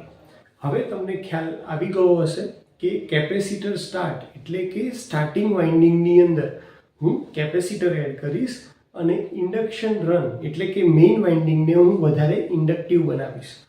Split phase induction મોટરની એક ખાસિયત છે કે એની અંદર બે વાઇન્ડિંગ આપણે યુઝ કરીએ છીએ. કઈ કઈ? સ્ટાર્ટિંગ વાઇન્ડિંગ કે જે ઓક્ઝિલરી વાઇન્ડિંગ તરીકે ઓળખાય છે અને મેઇન વાઇન્ડિંગ કે જે રનિંગ વાઇન્ડિંગ તરીકે ઓળખાય છે. મેઇન વાઇન્ડિંગને હંમેશા આપણે સપ્લાય સાથે કનેક્ટ કરી અને પેરેલલમાં શું ડ્રો કરીએ છીએ? તો પેરેલલની અંદર આપણે સ્ટાર્ટિંગ વાઇન્ડિંગ આપીએ છીએ. પણ એકલી સ્ટાર્ટિંગ વાઇન્ડિંગ આપવાથી આપણે સિંગલ ફેઝને સ્પ્લિટ ફેઝમાં કન્વર્ટ કરી શકતા નથી અને એટલા માટે એ કરવા માટે આપણે અહીંયા એક શું એડ કરી દીધું છે? કેપેસિટર. તો કેપેસિટરના એડ કરવાથી આપણને ફાયદો શું થશે? જેમ કે આપણું મેઇન વાઇન્ડિંગ છે એની અંદર આપણે શું રાખીએ છીએ? તો ઇન્ડક્ટન્સની વેલ્યુ એમાં હંમેશા વધારે રાખીએ છીએ, કારણ કે રનિંગ કન્ડિશનમાં આપણે ઇન્ડક્ટિવ પ્રોપર્ટીનો યુઝ કરીએ છીએ એટલા માટે. તો એની અંદર XL હાઈ અને R લો છે. તો એનો જો આપણે વેક્ટર ડાયાગ્રામ ડ્રો કરીએ તો વોલ્ટેજની સાપેક્ષમાં કરંટ હંમેશા ઇન્ડક્ટરમાં 90 ડિગ્રી કરતાં થોડોક ઓછો પાછળ હશે. તો અહીંયા IM એ 90 ડિગ્રી કરતાં થોડોક પાછળ છે અને એનો એંગલ આપણે રાખ્યો છે phi m. સ્ટાર્ટિંગમાં જે આપણે સ્ટાર્ટિંગ વાઇન્ડિંગ જે લીધી છે એની અંદર આપણે આપણો પર્પસ આપણે શું રાખીએ છીએ કે ઇન્ડક્ટન્સની વેલ્યુ બને એટલી લો રાખીએ છીએ, રેઝિસ્ટન્સની વેલ્યુ હાઈ રાખીએ છીએ અને સાથે કેપેસિટર પ્લેસ કરીએ છીએ. હવે કેપેસિટર પ્લેસ કરવાથી આપણા સ્ટાર્ટિંગ કરંટ શું થઈ જશે? કારણ કે કેપેસિટર હંમેશા લીડિંગ પાવર ફેક્ટર ઉપર ઓપરેટ થાય અને એટલા માટે આ જે કરંટ છે એ લીડિંગ પાવર ફેક્ટર ઉપર ઓપરેટ થશે અને તમારો વોલ્ટેજ કરતાં કરંટ આગળ હશે. અને જો ટોટલ કરંટની વાત કરીએ તો બંને કરંટ ક્યાં ભેગા થાય છે? અહીંયા. તો આમ કરવાથી તમે કરંટને બે ભાગમાં સ્પ્લિટ કરો છો અને તમને બે ફેઝ મળવાથી તમારું રોટેટિંગ મેગ્નેટિક ફિલ્ડ પ્રોડ્યુસ થશે, જે તમારા આ રોટરને ફેરવવામાં મદદ કરશે. તો મેઇન વાઇન્ડિંગ એટલે કે રનિંગ વાઇન્ડિંગ હંમેશા એક જ વાઇન્ડિંગનું બનેલું છે અને સ્ટાર્ટિંગ વાઇન્ડિંગની અંદર કઈ મોટરની વાત કરીએ છીએ આપણે? Capacitor start. તો કેપેસિટર સ્ટાર્ટ મોટરની અંદર સ્ટાર્ટિંગ વાઇન્ડિંગની સાથે આપણે કેપેસિટર અને જોડે જોડે શું મૂકીએ છીએ? Centrifugal switch. તમને ખ્યાલ હશે કે સેન્ટ્રીફ્યુગલ સ્વિચ શાફ્ટ સાથે કનેક્ટેડ હોય છે અને સેન્ટ્રીફ્યુગલ પ્રિન્સિપલ ઉપર કામ કરે છે કે જેવી 70% સ્પીડ પહોંચે, નોર્મલ સ્પીડની 70% સ્પીડ પહોંચે તો સેન્ટ્રીફ્યુગલ સ્વિચ કે જે પહેલા ક્લોઝ હાલતમાં હોય છે એ 70% સ્પીડે અચીવ કર્યા પછી ઓપન થઈ જાય છે. એ ઓપન થવાથી રનિંગ કન્ડિશન વખતે કેપેસિટર કે સ્ટાર્ટિંગ વાઇન્ડિંગની ઇફેક્ટ પિક્ચરમાં આવતી નથી અને મોટર ખાલી અને ખાલી મેઇન વાઇન્ડિંગ ઉપર રન થાય છે. આની અંદર આપણને બેનિફિટ એટલો થશે કે જે રેઝિસ્ટન્સ સ્ટાર્ટ ઇન્ડક્શન મોટર હતી એના કરતાં તમને ટોર્ક અહીંયા થોડોક વધારે મળે છે, એટલે કે 150%ની આજુબાજુ સ્ટાર્ટિંગ ટોર્ક મળે છે અને 350%ની આજુબાજુ ટોટલ ટોર્કની વેલ્યુ મળે છે. તો ટોર્ક સ્લિપ કેરેક્ટરિસ્ટિક્સ એની આ ટાઈપની આવે છે. અને એપ્લિકેશનની વાત કરીએ તો capacitor start induction run motor જે છે એ ડ્રિલિંગ મશીનની અંદર, ગ્રાઇન્ડરની અંદર, સેન્ટ્રીફ્યુગલ પંપમાં, રેફ્રિજરેટરની અંદર, વોશિંગ મશીનની અંદર, ફ્લોર મિલ્સ અને એસીની અંદર આપણે આ ટાઈપની મોટર યુઝ કરતા હોઈએ છીએ. આ મોટરની અંદર પણ તમારો જે પાવર ફેક્ટર છે એ કમ્પેરેટિવલી ઓછો જ આવવાનો છે, કારણ કે જે કેપેસિટરને લીધે પાવર ફેક્ટર ઇમ્પ્રુવમેન્ટ આપણને મળે છે એ તો મોટર 70% ફરવા લાગે પછી આપણે સેન્ટ્રીફ્યુગલ સ્વિચની મદદથી એને બાયપાસ કરીએ છીએ. તો અહીંયા કેપેસિટર પાવર ફેક્ટર કરતાં આપણને સ્પ્લિટ ફેઝ કરવામાં, એટલે કે 2 ફેઝની મદદથી રોટેટિંગ મેગ્નેટિક ફિલ્ડ ડેવલપ કરવામાં હેલ્પ કરશે. તો હોપ કે તમને capacitor start induction run motor વિશે ખ્યાલ આવી ગયો હશે. મારી તમને એક એડવાઇસ છે કે જ્યારે પણ સિંગલ ફેઝ ઇન્ડક્શન મોટર તમને પૂછાય ત્યારે તમને કોઈ એક સ્ટાર્ટ આપ્યું હશે અને કોઈ એક રન આપ્યું હશે, જેમ કે અહીંયા કેપેસિટર સ્ટાર્ટ અને ઇન્ડક્શન રન. તો તમારા દિમાગમાં સિમ્પલ એક વસ્તુ બેસાડી દો કે મેઇન વાઇન્ડિંગ તો હંમેશા તમારા સપ્લાયની પેરેલલમાં અહીંયા આવવાનું જ છે અને જે તમારું સ્ટાર્ટિંગ વાઇન્ડિંગ છે એની અંદર તમારે જે નામ આપ્યું છે એના પ્રમાણે મોડિફિકેશન કરતા રહેવાના છે. જેમ કે રેઝિસ્ટન્સ સ્ટાર્ટ આપ્યું હોય તો અહીંયા રેઝિસ્ટન્સ, કેપેસિટર સ્ટાર્ટ આપ્યું હોય તો અહીંયા કેપેસિટર, અને સેન્ટ્રીફ્યુગલ સ્વિચ તો બધી કેસની અંદર રહેવાની છે. ખાલી કેપેસિટર રન પરમનન્ટલી જે હશે ડબલ વેલ્યુમાં, જે આપણે પાવર ફેક્ટર પણ ઇમ્પ્રૂવ કરવા માંગીએ છીએ, એ કેસની અંદર ખાલી આ સેન્ટ્રીફ્યુગલ સ્વિચનો યુઝ કરવામાં આવતો નથી. આવે છે પણ કેપેસિટર એક પરમનન્ટ ડિવાઇસ તરીકે પણ રનિંગ કન્ડિશનમાં પણ પિક્ચરમાં આવે એવી અરેન્જમેન્ટ કરેલી હોય છે.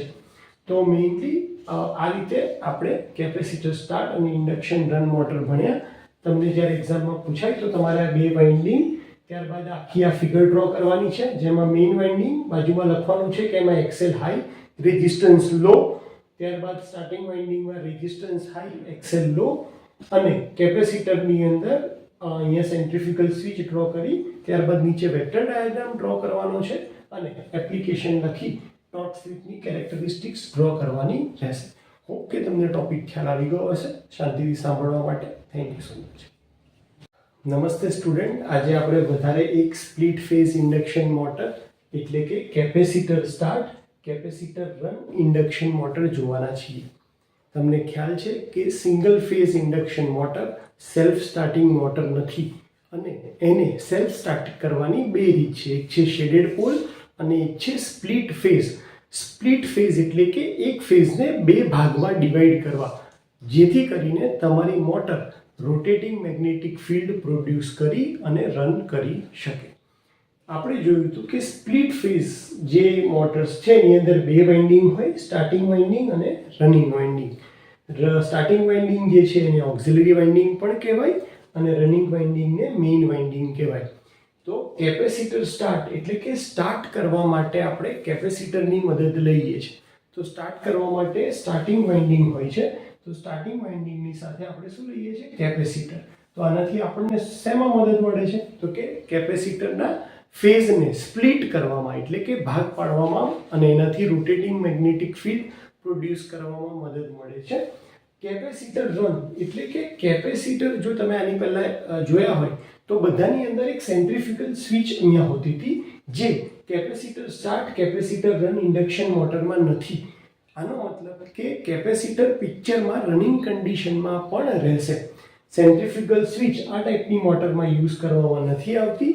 સપ્લાય તમે પહેલા મેઇન વાઇન્ડિંગને આપો છો. અહીંયા પણ આપણો પર્પઝ એ જ છે કે મેઇન વાઇન્ડિંગની અંદર ઇન્ડક્ટન્સ વધારે હશે અને રેઝિસ્ટન્સ ઓછો હશે, એટલે વેક્ટર ડાયાગ્રામમાં વોલ્ટેજ અને એનાથી 90 ડિગ્રી કરતાં થોડાક ઓછા એંગલ ઉપર મેઇન કરંટ ફ્લો થતો હશે. સ્પ્લિટ ફેઝ કરવા માટે સ્ટાર્ટિંગ સાથે મેં સ્ટાર્ટિંગ વાઇન્ડિંગની સાથે શું એડ કરી દીધું? કેપેસિટર. એનાથી મને ફાયદો શું થશે? તો કે સ્ટાર્ટિંગ વાઇન્ડિંગની અંદર રેઝિસ્ટન્સ વધારે છે અને ઇન્ડક્ટન્સ કેવો છે? ઓછો. અને કેપેસિટર લગાડવાને લીધે એ કરંટ જે સ્ટાર્ટિંગ કરંટ છે લીડ કરશે અને એટલા માટે તમારો જે ફેઝ છે બે ભાગમાં ડિવાઈડ થઈ જશે અને બે ભાગમાં ડિવાઈડ થવાથી ટુ ફેઝ ક્રિએટ થશે અને એટલા માટે આપણે પ્રૂફમાં પણ જોયું છે થ્રી ફેઝ ઇન્ડક્શન મોટર વખતે કે જો તમારે રોટેટિંગ મેગ્નેટિક ફિલ્ડ પ્રોડ્યુસ કરવું હોય તો કમ્પલસરી તમને ટુ ફેઝ અથવા તો થ્રી ફેઝ સપ્લાય જોશે અને આ ટુ ફેઝ સપ્લાય બનાવવા માટે જ અહીંયા આપણે કેપેસિટરનો યુઝ કરેલ છે. પ્રશ્ન એ પણ થાય કે ભાઈ રોટેટિંગ મેગ્નેટિક ફિલ્ડ કેમ? તો તમારા કંડક્ટર જે સ્ટેશનરી છે અહીંયા તમારે ઈએમએફ પ્રોડ્યુસ કરવો હોય તો કમ્પલસરી બેમાંથી એક વસ્તુ રોટેટિંગ જોઈએ, અથવા તો કંડક્ટર અથવા તો ફિલ્ડ. અહીંયા તમારા કંડક્ટર સ્ટેશનરી હોવાને લીધે આપણે કમ્પલસરી મેગ્નેટિક ફિલ્ડને રોટેટ કરવું પડે અને એ રોટેટ કરાવવા માટે જ આપણે ટુ ફેઝ સપ્લાયનો યુઝ કરીએ છીએ અને એટલે જ એ સ્પ્લિટ ફેઝ મેથડની one of the type of motor છે કઈ? Capacitor start capacitor run motor. એટલે કે સ્ટાર્ટિંગમાં પણ કેપેસિટર હેલ્પ કરે છે અને રનિંગ વખતે પણ એ સર્કિટનો જ પાર્ટ છે, સર્કિટમાંથી નીકળતો નથી. તો આનાથી આપણને બે ફાયદા થવાના છે. પહેલું કે ટોર્ક સારો મળે છે. Capacitor start induction run motor કરતાં અહીંયા તમને જે ટોર્ક છે સ્ટાર્ટિંગ ટોર્ક એ 300%ની આજુબાજુ મળે છે અને ટોટલ મેક્સિમમ ટોર્ક જે છે એ 450%ની આજુબાજુ મળે છે. તો ટોર્ક સ્લિપની કેરેક્ટરિસ્ટિક્સ તો બધી જ ઇન્ડક્શન મોટર માટે અને બધી સિંગલ ફેઝ ઇન્ડક્શન મોટર માટે તમને ખ્યાલ છે કે આટલી જ રહેશે. પણ સૌથી ઓછી કોની છે? તો શેડેડ પોલની છે. શેડેડ પોલ પછી રેઝિસ્ટન્સ સ્ટાર્ટ મોટરનો ટોર્ક થોડોક વધારે આવે છે. એના પછી જે capacitor start induction run motor છે એનો ટોર્ક એના કરતાં વધારે છે અને આ ચોથી ટાઈપ છે કેપેસિટર સ્ટાર્ટ કેપેસિટર રન, એનો ટોર્ક બધામાં આપણને સૌથી વધારે અત્યારે મળી રહ્યો છે. તો જ્યારે પણ આપણને એક્ઝામની અંદર capacitor start capacitor run motor પૂછાય તો આપણે સૌથી પહેલા મેઇન વાઇન્ડિંગ ડ્રો કરવાની છે. બાજુમાં લખવાનું છે કે એમાં એક્સએલ હાઈ આર લો, ત્યારબાદ ઓક્સિલરી વાઇન્ડિંગ એટલે કે સ્ટાર્ટિંગ વાઇન્ડિંગ દેખાડવાની છે જેમાં રેઝિસ્ટન્સ વધારે ઇન્ડક્ટન્સ ઓછો. બાજુમાં કેપેસિટર ડ્રો કરવાનું છે જે પરમનન્ટ કનેક્શન છે અને એટલા માટે અહીંયા સેન્ટ્રીફ્યુગલ સ્વિચ આવશે નહીં. ત્યારબાદ આપણે એનો વેક્ટર ડાયાગ્રામ ડ્રો કરવાનો છે અને ત્યારબાદ ટોર્ક સ્લિપની કેરેક્ટરિસ્ટિક્સ ડ્રો કરવાની છે. એમાં પર્સન્ટેજ ખાસ લખવાના છે. અને કેપેસિટર સ્ટાર્ટ કેપેસિટર રનની એપ્લિકેશન તો બધાને ખ્યાલ હશે વર્લ્ડ વાઇડ. કેમ? કારણ કે સીલિંગ ફેનની અંદર જે મોટર યુઝ થાય છે એ આપણી capacitor start capacitor run motor છે. ત્યારબાદ આવે છે ટેબલ ફેન, કન્વેયરની અંદર, એર કન્ડિશનરની અંદર અને વોશિંગ મશીનની અંદર આપણે કેપેસિટર સ્ટાર્ટ કેપેસિટર રન મોટરનો યુઝ કરીએ છીએ. અહીંયા તમારે રોટરનો પોર્શન દેખાડવાનો છે. રોટરના કંડક્ટર્સ છે જે એન્ડ રિંગથી શોર્ટ સર્કિટ કરેલા છે. અને કેપેસિટરના બે ફાયદા કયા છે આની અંદર? તો પહેલો ફાયદો કે એ ફેઝને સ્પ્લિટ કરવામાં એટલે કે ફેઝના ભાગ પાડવામાં મદદ કરે છે કે જેનાથી રોટેટિંગ મેગ્નેટિક ફિલ્ડ પ્રોડ્યુસ થાય અને રનિંગ કન્ડિશન વખતે એ પાવર ફેક્ટર ઇમ્પ્રૂવ કરવામાં, મોટરનો પાવર ફેક્ટર કે જે બાકીની 3 કેસની મોટરની અંદર પાવર ફેક્ટર લો હોય છે એના કરતાં વધારે સારો પાવર ફેક્ટર તમને આ ટાઈપની મોટર જે છે એની અંદર મળે છે. તો આઈ હોપ કે તમને capacitor start capacitor run motor વિશે આઈડિયા આવી ગયો હશે. તમારો ટાઈમ આપવા માટે અને શાંતિથી આ વિડીયો જોવા માટે થેન્ક યુ સો મચ.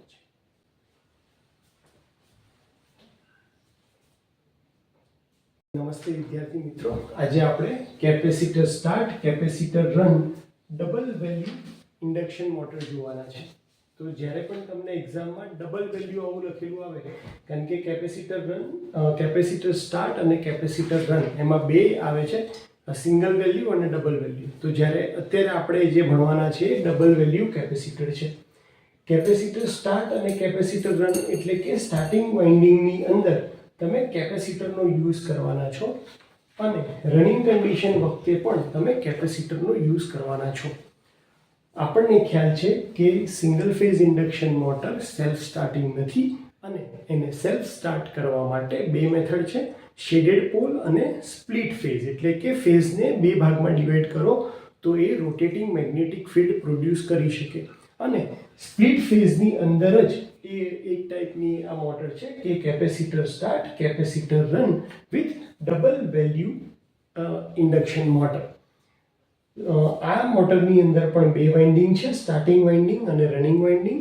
આપણે બે ફેઝ અલગ અલગ ક્રિએટ કરવા માટે મેઇન વાઇન્ડિંગ છે હંમેશા એને ઇન્ડક્ટિવ નેચરની રાખશું, એટલે કે એની અંદર એક્સેલની વેલ્યુ વધારે રાખશું અને આરની વેલ્યુ ઓછી રાખશું.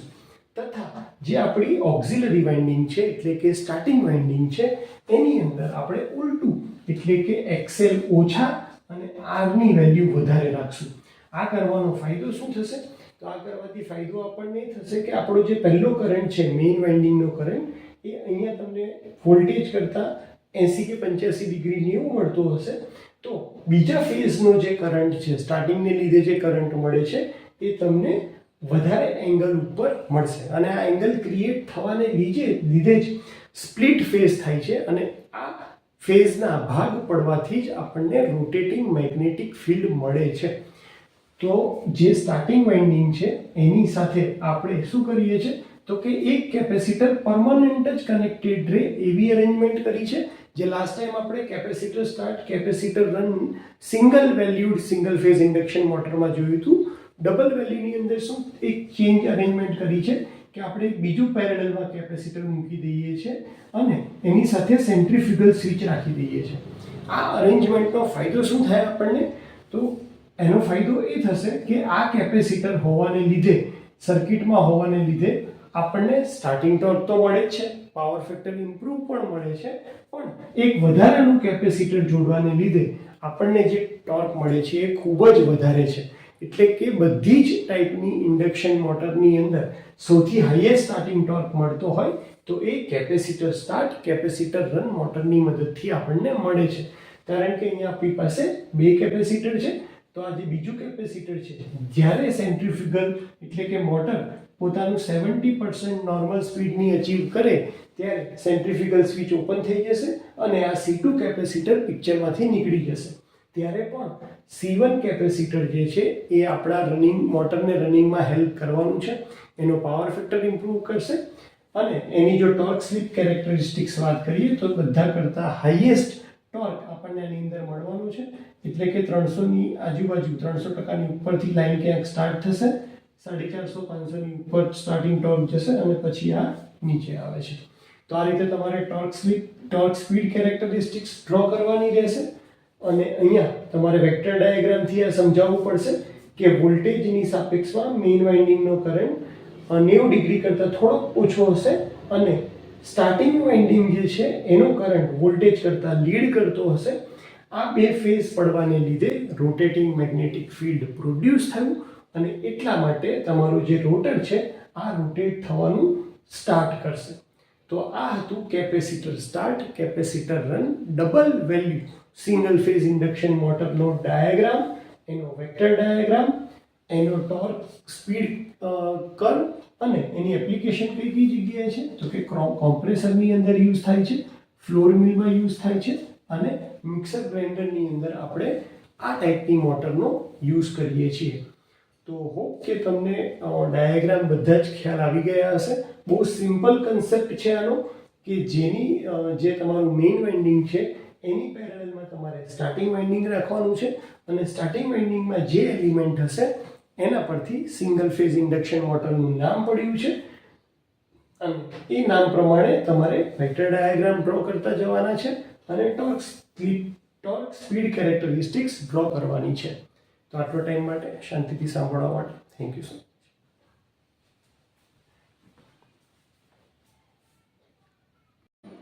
નમસ્તે વિદ્યાર્થી મિત્રો, આજે આપણે જોવાના છે equivalent circuit of single phase induction motor. Single phase induction મોટરને સર્કિટના ફોર્મમાં કઈ રીતે આપણે રિપ્રેઝેન્ટ કરી શકીએ એ આપણે શીખવાના છે. સૌથી પહેલા જ્યારે આપણે ઇન્ડક્શન મોટર ભણતા હતા ત્યારે આપણે જોયું હતું કે ભાઈ ઇન્ડક્શન મોટરની બધી જ વસ્તુઓ સેમ ટુ સેમ ટ્રાન્સફોર્મર જેવી છે, ખાલી ટ્રાન્સફોર્મરમાં સેકન્ડરી ફિક્સ હોય છે અને અહીંયા આપણું જે રોટર જેને આપણે સેકન્ડરી કહીએ છીએ એ રોટેટિંગ હોય છે. અને એટલા માટે ઇક્વિવેલન્ટ સર્કિટની આપણે જ્યારે શરૂઆત કરીએ તો ટ્રાન્સફોર્મર અને ઇન્ડક્શન મોટર બંનેની ઇક્વિવેલન્ટ સર્કિટ કેવી આવે છે? સેમ આવે છે. તો સૌથી પહેલાં હું ડ્રો કરવાની શરૂઆત કરું. તમે અહીંયાથી સપ્લાય વોલ્ટેજ આપશો એટલે સૌથી પહેલાં તમારા પાથમાં શું આવશે? અહીંયા આવશે R1 કે જેને આપણે સ્ટેટર વાઇન્ડિંગનો રેઝિસ્ટન્સ કહીએ છીએ. ત્યારબાદ અહીંયા આવશે X1 કે જેને આપણે લીકેજ રિએક્ટન્સ તરીકે ઓળખીએ છીએ. તો અહીંયા આવશે આપણો લીકેજ રિએક્ટન્સ, આ આપણો સ્ટેટર વાઇન્ડિંગ રેઝિસ્ટન્સ.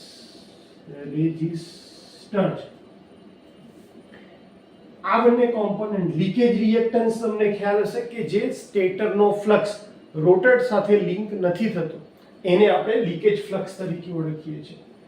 ત્યારબાદ આવે આપણા બે પાથ. એક આવશે અહીંયા રેઝિસ્ટન્સ, કોરનો રેઝિસ્ટન્સ જેને હું Rm તરીકે ઓળખીશ, અને મેગ્નેટાઇઝિંગ રિએક્ટન્સ કે જેને હું કેપિટલ XM થી દેખાડીશ. આ શેના માટે આવશે? તો ફ્લક્સ જનરેટ કરવા માટે જે આપણે ગણીએ છીએ આપણો આવશે XM. આ એક સર્કિટ કમ્પ્લીટ થાય છે એટલે કે પ્રાઇમરી સાઈડ પૂરી થઈ ગઈ.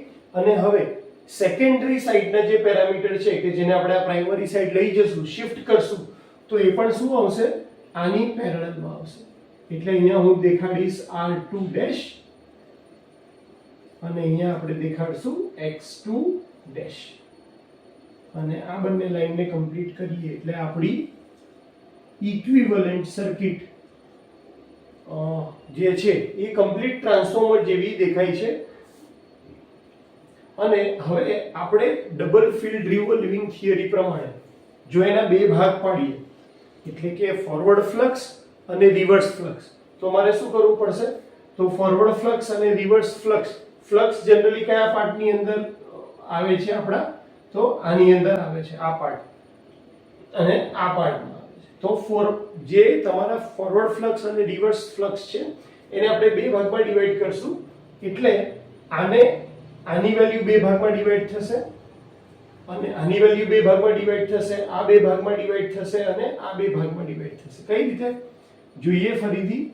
તો સર્કિટ આવશે અહીંયા R1, આ તમારી X1, ત્યારબાદ અહીંયા આવશે સ્મોલ rm કરી દઈએ કે જ્યાં સ્મોલ rm ની વેલ્યુ કેટલી હશે? તો કે કેપિટલ Rm કોરનો રેઝિસ્ટન્સ ડિવાઇડેડ બાય 2. અને ત્યારબાદ આની પેરેલલમાં જ એક બ્રાન્ચ લઈ લઈએ કે જે શું રિપ્રેઝેન્ટ કરે છે? Small xm magnetizing reactance. જે xm ની વેલ્યુ કેટલી હશે? Capital xm divided by 2. અને અહીંયા તમારો સ્મોલ r2 ડેશ અને અહીંયા તમારો સ્મોલ x2 ડેશ.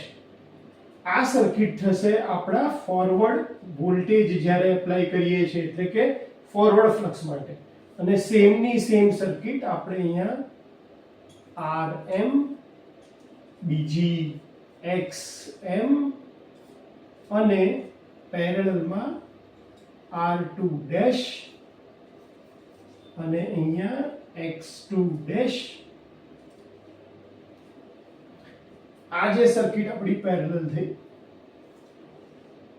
આ આવશે અહીંયા આપણો આવશે વોલ્ટેજ બેકવર્ડ. અને અહીંયાથી તમે આ સપ્લાય આપી દેશો આ બંને ટર્મિનલની વચ્ચે, ટોટલ વોલ્ટેજ V.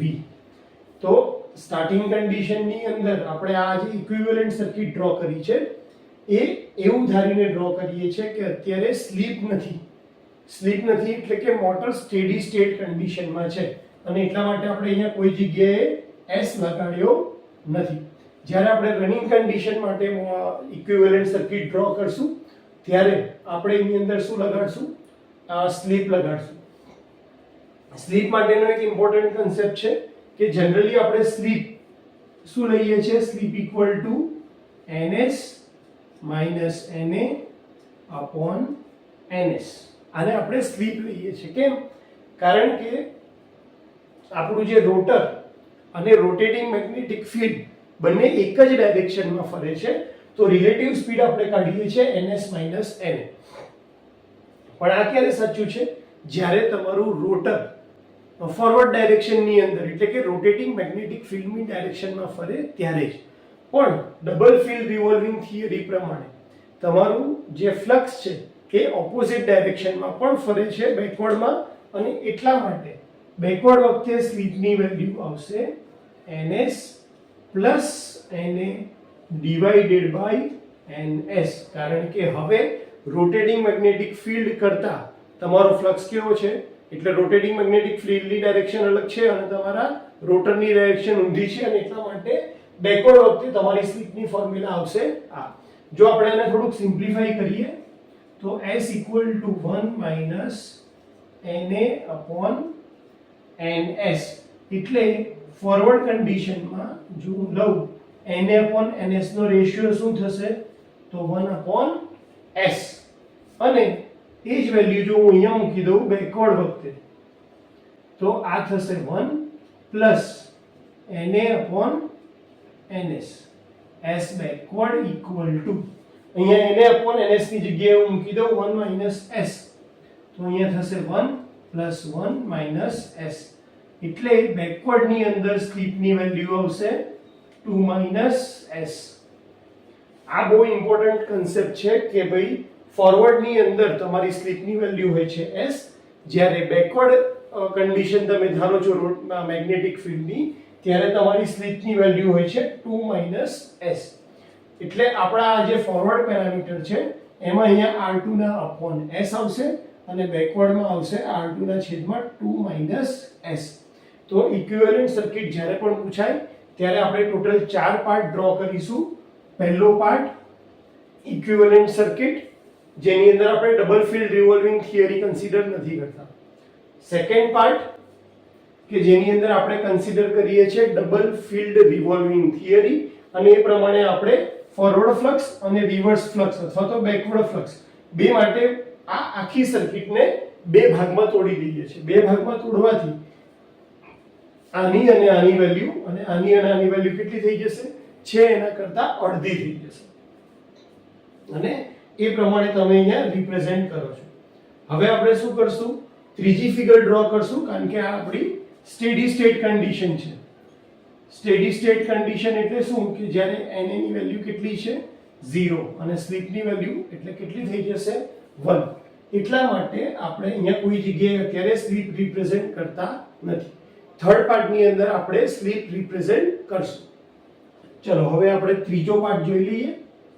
તો ત્રીજો પાર્ટની અંદર આપણે શું ધારવાનું છે? કે આ રનિંગ કન્ડિશન છે, અને રનિંગ કન્ડિશનની અંદર રોટર શું કરશે? ફરવાનું ચાલુ કરશે. રોટર ફરવાનું ચાલુ કરશે એટલે પિક્ચરમાં સ્લીપ આવશે. આ વસ્તુ આપણે ખાસ હમણાં પણ જોયું, હું ફરીથી એકવાર રિપીટ કરું છું કે ભાઈ ફોરવર્ડ સ્લીપ છે એની વેલ્યુ હંમેશા તમે કઈ રીતે કેલ્ક્યુલેટ કરશો? ns minus na upon ns, અને બેકવર્ડ સ્લીપની વેલ્યુ કઈ રીતે કેલ્ક્યુલેટ કરશો? તો ns plus na upon ns. અને તમને જો સ્લીપની વેલ્યુ ફોરવર્ડમાં આપી હોય અને રિવર્સની સ્લીપ શોધવાની કે તો એની વેલ્યુ હંમેશા આવશે 2 માઇનસ s f, એટલે કે ફોરવર્ડ સ્લીપ. તમે 2 માંથી ફોરવર્ડ સ્લીપ બાદ કરશો તો તમને બેકવર્ડ સ્લીપની વેલ્યુ મળશે. આના બેઝ ઉપર એક્ઝામ્પલ પણ પૂછાયા છે. અને હવે આપણે ફરીથી રનિંગ કન્ડિશન માટેની ઇક્વિવેલન્ટ સર્કિટ જોઈ લઈએ. તો સૌથી પહેલા તમારો રેઝિસ્ટન્સ આવશે સ્ટેટરનો, ત્યારબાદ લીકેજ રિએક્ટન્સ, ત્યારબાદ આપણી સર્કિટના બે ભાગ પડશે અને એના ફરીથી બે ભાગ પડશે. એક આવશે rm એટલે કે સ્ટેટરનો રેઝિસ્ટન્સ, અને મેગ્નેટાઇઝિંગ રિએક્ટન્સ xm, અને અહીંયા આવશે આપણો સેકન્ડરી વાઇન્ડિંગનો રેઝિસ્ટન્સ રિફર્ડ ટુ પ્રાઇમરી, જેને આપણે R2 ડેશ કહીએ છીએ, ડિવાઇડેડ બાય શું આવશે? કારણ કે હવે સ્લીપ પિક્ચરમાં આવી છે એટલા માટે. અને અહીંયા નીચે આવશે xm. આ તમને ખ્યાલ હોય તો આપણે 3 ફેઝની ઇક્વિવેલન્ટ સર્કિટમાં પણ કર્યું હતું કે આપણે xm ને ઇન્ડિપેન્ડન્ટ કરી દીધો તો સ્લીપથી, અને રોટર રેઝિસ્ટન્સ સાથે સ્લિપને એસોસિએટ કર્યું. ઓકે, એટલે આ એક પોર્શન થઈ ગયો આપણો ફોરવર્ડ વાળો. એટલે અહીંયાના જે વોલ્ટેજ હશે એને આપણે કહેશું VF. હવે બીજી સર્કિટ ડ્રો કરવાની હોય તો સેમ આના બે પાર્ટ પાડી અગેન અહીંયા RM, અહીંયા XM, અહીંયા R2 ડેશ. હવે સ્લિપની વેલ્યુ શું આવશે તો કે S minus 2 S 2 minus S અને નીચે આવશે X2. અહીંયા પણ સોરી X2, અહીંયા પણ આવશે X2 ડેશ, બંને આવશે ડેશ. અને અહીંયા આપણે આ સર્કિટનો ટર્મિનલ અને આ સર્કિટની વચ્ચે સપ્લાય વોલ્ટેજ આપી દઈએ છે V. આને કહીએ છે VF. આટલા વોલ્ટેજને કહીએ છે V બેકવર્ડ, એટલે આવશે VB. તો આ તમારી રનિંગ કન્ડિશન વખતની ઇક્વિવેલન્ટ સર્કિટ થઈ ગઈ કે જ્યાં ફોરવર્ડ સાઈડ સ્લિપની વેલ્યુ S હશે તો બેકવર્ડ સાઈડ સ્લિપની વેલ્યુ હશે 2 - S. આ હશે તમારો સ્ટેટર રેઝિસ્ટન્સ R1 અને આ હશે લીકેજ રિએક્ટન્સ X1. અહીંયા તમે સિંગલ ફેઝ સપ્લાય આપી રહ્યા છો. નોર્મલી વાત કરીએ ડિસ્ટ્રીબ્યુશનની તો જ્યારે મોટર નથી ચાલતી ત્યારે તો VF = VB હશે, પણ મોટર ચાલુ થાય છે, મોટર રનિંગ કન્ડિશનમાં આવે ત્યારે VF ની વેલ્યુ વધારે હોય છે અને VB ની વેલ્યુ બહુ ઓછી હોય છે. એટલે કે ધારો કે તમે 100 વોલ્ટ એપ્લાય કરી રહ્યા છો તો એમાંથી VF ની વેલ્યુ લગભગ 80 થી 85 વોલ્ટની હશે અને VB ની વેલ્યુ 10 થી 15 વોલ્ટની આજુબાજુ આવતી હશે. આ થઈ સર્કિટ રનિંગ કન્ડિશનની અંદર. હવે આપણને ખબર છે કે સિંગલ ફેઝ ઇન્ડક્શન મોટર ખૂબ જ નાની હોય છે અને એટલા માટે જો આપણે આ જે કોર લોસીસ છે એને કોન્સ્ટન્ટ ધારી લઈએ તો કોર લોસીસ કોન્સ્ટન્ટ ધારવાથી આ બ્રાન્ચનો આ પાર્ટ નીકળી જશે. તો આપણી અહીંયા લેશું કે કોર લોસ કોન્સ્ટન્ટ. તો તમારો જે સર્કિટ છે એ કેવી દેખાશે? Final circuit equivalent. જે ચોથો પાર્ટ છે આપણો તો કે R1 X1, ત્યારબાદ સર્કિટના બે પાર્ટ પડે અને અહીંયા આવશે ખાલી XM, અહીંયા આવશે R2 dash divided by S અને અહીંયા આવશે X2 ડેશ. આ સર્કિટ કમ્પ્લીટ થઈ. અહીંયાથી ફરીથી બે પાર્ટ પડશે. અહીંયા આવશે XM, અહીંયા આવશે R2 dash divided by 2 - S અને અહીંયા આવશે X2 ડેશ. આ કમ્પ્લીટ થઈ અને આ ટર્મિનલ અને આ ટર્મિનલની વચ્ચે તમે આપશો સપ્લાય વોલ્ટેજ V અને અહીંયા આપશો ફોરવર્ડ વોલ્ટેજ VF, અહીંયા આપશો બેકવર્ડ વોલ્ટેજ VB. આનો જે ઇમ્પિડન્સ છે આખી સર્કિટનો એને હું Z1 કહું, આને હું Z2 કહું અને આને હું ZS કહું. તો સર્કિટનો ટોટલ ઇમ્પિડન્સ ZS = શું થશે? Z1 + Z2 + ZS. અને ટોટલ કરંટ કઈ રીતે મળશે તો કે I/ZS થી. એટલે total current I = V/ZS. Z1 ધારો કે આપણે એને Z1 કહીએ છીએ તો વેલ્યુ કઈ રીતે શોધશો? તો AC સર્કિટમાં ઓલરેડી તમે ભણી ગયા હતા કે આ બંને બ્રાન્ચ એકબીજાની પેરેલલમાં છે. એટલે એક સિમ્પલ એક્ઝામ્પલ આપું તો XM અને આ બંનેનું શું થશે અહીંયા તો કે R2 સ્મોલ r2 છે તો R2 dash divided by S plus X2. આ બંનેનું મલ્ટીપ્લિકેશન નીચે શું આવશે? XM plus R2 dash divided by S plus X2.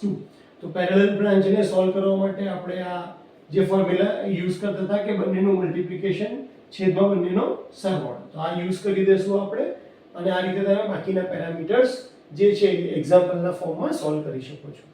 તો હોપ કે તમને આ આખી ઇક્વિવેલન્ટ સર્કિટ ખ્યાલ આવી ગઈ હશે કઈ રીતે એને ડ્રો કરવાની. એ 4 પાર્ટમાં સર્કિટ ડ્રો થશે. પહેલા પાર્ટની અંદર બેઝિક સર્કિટ, બીજા પાર્ટની અંદર આપણે ડબલ ફિલ્ડ રિવોલ્વિંગ થિયરીને ધ્યાનમાં રાખીને એના બે પાર્ટ કરીશું અને એ પાર્ટની અંદર આપણે ધારીએ છીએ કે મશીન સ્ટેડી સ્ટેટ કન્ડિશનમાં છે, એટલા માટે એમાં સ્લીપ આવતી નથી. ત્રીજા પાર્ટમાં આપણે રનિંગ કન્ડિશન રાખશું. હવે રનિંગ કન્ડિશન લેશું એટલે સ્લીપ પિક્ચરમાં આવશે. બે ટાઈપની સ્લીપ હશે, ફોરવર્ડ સ્લીપ અને રિવર્સ સ્લીપ. ફોરવર્ડ સ્લીપની formula ns minus na upon ns થાય છે. બેકવર્ડ સ્લીપની formula ns plus na upon ns થાય છે. અને ખાલી જો તમને ફોરવર્ડ સ્લીપ આપી હોય ને એના ઉપરથી બેકવર્ડ સ્લીપ શોધવાનું કે તો એ ફોર્મ્યુલા છે SB = 2 - SF. તો એ જ વેલ્યુ આપણે આગળની ઇક્વિવેલન્ટ સર્કિટ જ અહીંયા ડ્રો કરશું. ખાલી ફરક એટલો આવશે કે આ જે રોટર સાઈડના પેરામીટર જે આપણે રિફર કર્યા છે પ્રાઇમરી ઉપર, એની અંદર અહીંયા R2 ના છેદમાં S આવશે, અહીંયા નીચે R2 ડેશના છેદમાં 2 - S, કારણ કે આ ફોરવર્ડ પાર્ટ રિપ્રેઝેન્ટ કરે છે, આ બેકવર્ડ ફ્લક્સના પાર્ટને રિપ્રેઝેન્ટ કરે છે. અને ચોથા પાર્ટમાં આપણે ધારીએ છીએ કે આજે આપણો કોર લોસ કોમ્પોનન્ટ છે એ કોન્સ્ટન્ટ છે, તો એ સર્કિટમાંથી આપણે નિગ્લેક્ટ કરશું. તો એના સિવાયનો પાર્ટ એટલે કે અહીંયા એક XM આવી જશે અને બાકીની આખી સર્કિટ કેવી રહેશે? સેમ ને સેમ રહેશે. તો હોપ કે તમને ઇક્વિવેલન્ટ સર્કિટ કઈ રીતે ડ્રો કરવાની એનો ખ્યાલ આવી ગયો હશે. આ થોડો ઇમ્પોર્ટન્ટ કન્સેપ્ટ છે અને ધ્યાન રાખવાનું છે કે કઈ જગ્યાએ આપણે કઈ રીતે સ્ટેપમાં આગળ વધવાનું છે. આટલી વખત શાંતિથી સાંભળવા માટે થેન્ક યુ સો મચ. નમસ્તે વિદ્યાર્થી મિત્રો, આજે આપણે સિંગલ ફેઝ ઇન્ડક્શન મોટરની વિવિધ એપ્લિકેશન્સ જોવાના છે. કઈ કઈ જગ્યાએ ઇન્ડક્શન મોટર યુઝ થાય છે અને કઈ ટાઈપની મોટરની એના મેઇન પોઈન્ટ્સ કયા છે જેના ઉપરથી આપણે એની એપ્લિકેશન યાદ રાખી લઈએ. તો એક્ઝામ પોઈન્ટ ઓફ વ્યૂ આ ઇમ્પોર્ટન્ટ ક્વેશ્ચન છે. સૌથી પહેલી વાત કરીએ શેડેડ પોલ. શેડેડ પોલ એટલે તમને યાદ હશે કે પ્રોજેક્ટેડ પોલ કર્યા હોય જેના 1/3 પોર્શનમાં સ્લોટ પાડી અને એની ઉપર એક કોપરની રિંગ ગોઠવી હોય, જેના લીધે આપણને રોટેટિંગ મેગ્નેટિક ફિલ્ડ મળે, એને આપણે શેડેડ પોલ મોટર કહીએ છીએ. શેડેડ પોલમાં ફરવાની ડાયરેક્શન હંમેશા નોન શેડેડથી શેડેડ સાઈડ હોય છે. એનો સ્ટાર્ટિંગ ટોર્ક હોય છે ખૂબ ઓછો હોય છે, 50%થી સ્ટાર્ટ થાય છે, અને એનો પાવર ફેક્ટર પણ ખૂબ ઓછો હોય છે, કારણ કે કોપર એ પ્યોર ઇન્ડક્ટિવ તરીકે વર્ક કરે છે અને એટલા માટે એનો પાવર ફેક્ટર ઓછો છે. કઈ જગ્યાએ શેડેડ પોલ યુઝ થાય છે? તો શેડેડ પોલ યુઝ થાય છે ટોય મોટરમાં, ટેપ રેકોર્ડરમાં, ફેનમાં, હેર ડ્રાયરમાં, ફિલ્મ પ્રોજેક્ટર, એડવર્ટાઇઝિંગ ડિસ્પ્લે વગેરેની અંદર શેડેડ પોલ મોટર યુઝ થાય છે.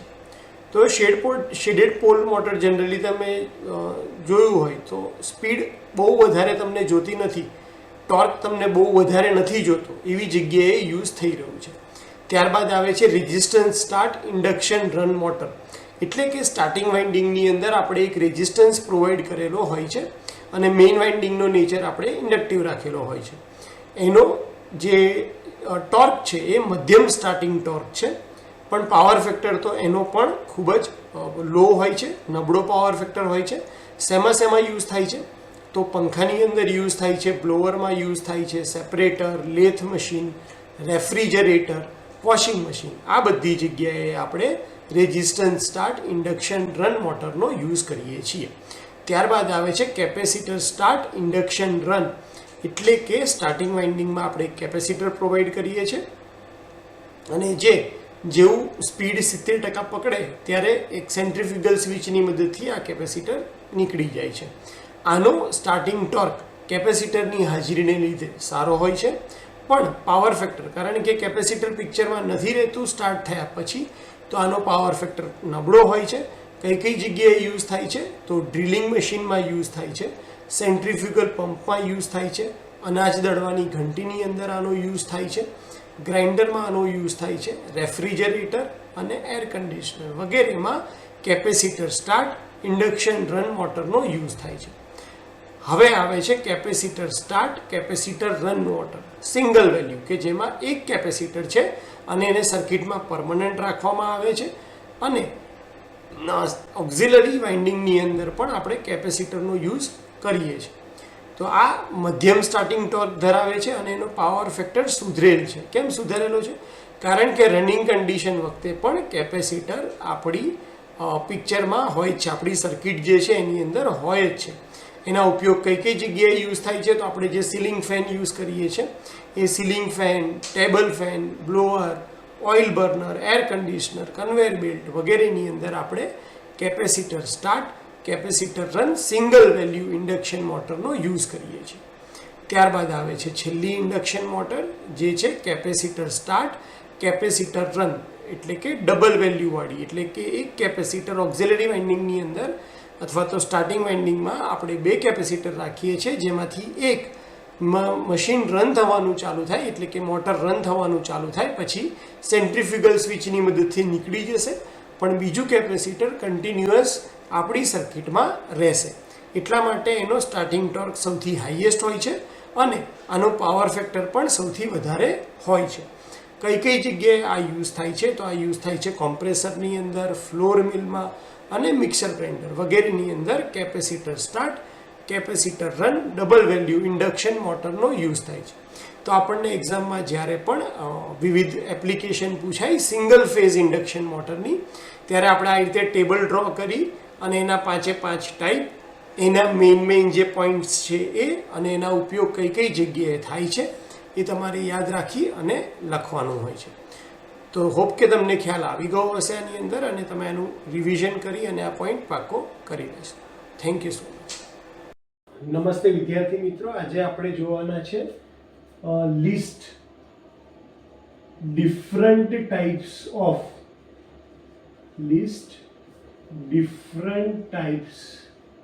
Of single phase induction motor.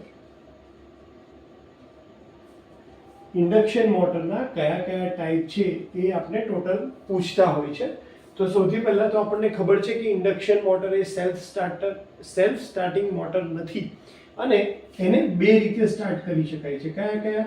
તો એક છે શેડેડ પોલની રીતે અને બીજું છે સ્પ્લિટ ફેઝ બનાવીને, એટલે કે સ્પ્લિટ ફેઝ મેથડ. હવે આ 2 મેથડ પરથી ઇન્ડક્શન મોટરના અલગ ટાઈપ પડે છે. તો સૌથી પહેલું શેડેડ પોલ ઉપરથી જે ટાઈપની મોટર બને છે એ છે શેડેડ પોલ મોટર, જેમાં આપણે પોલની અંદર સ્લોટમાં કોપરની રિંગ બેસાડી અને આપણે સેલ્ફ સ્ટાર્ટ કરીએ છીએ સિંગલ ફેઝ ઇન્ડક્શન મોટરને. અને સ્પ્લિટ ફેઝ મોટર છે એના ટોટલ 4 ટાઈપ પડે છે. એમાંથી પહેલું છે resistance start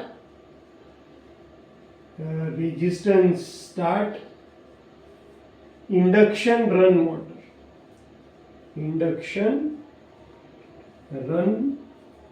motor.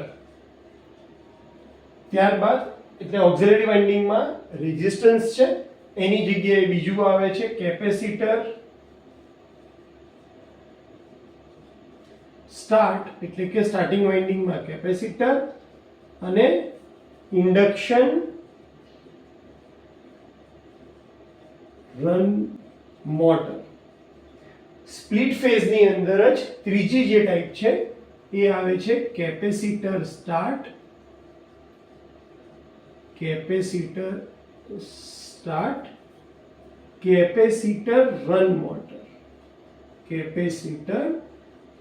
Run motor.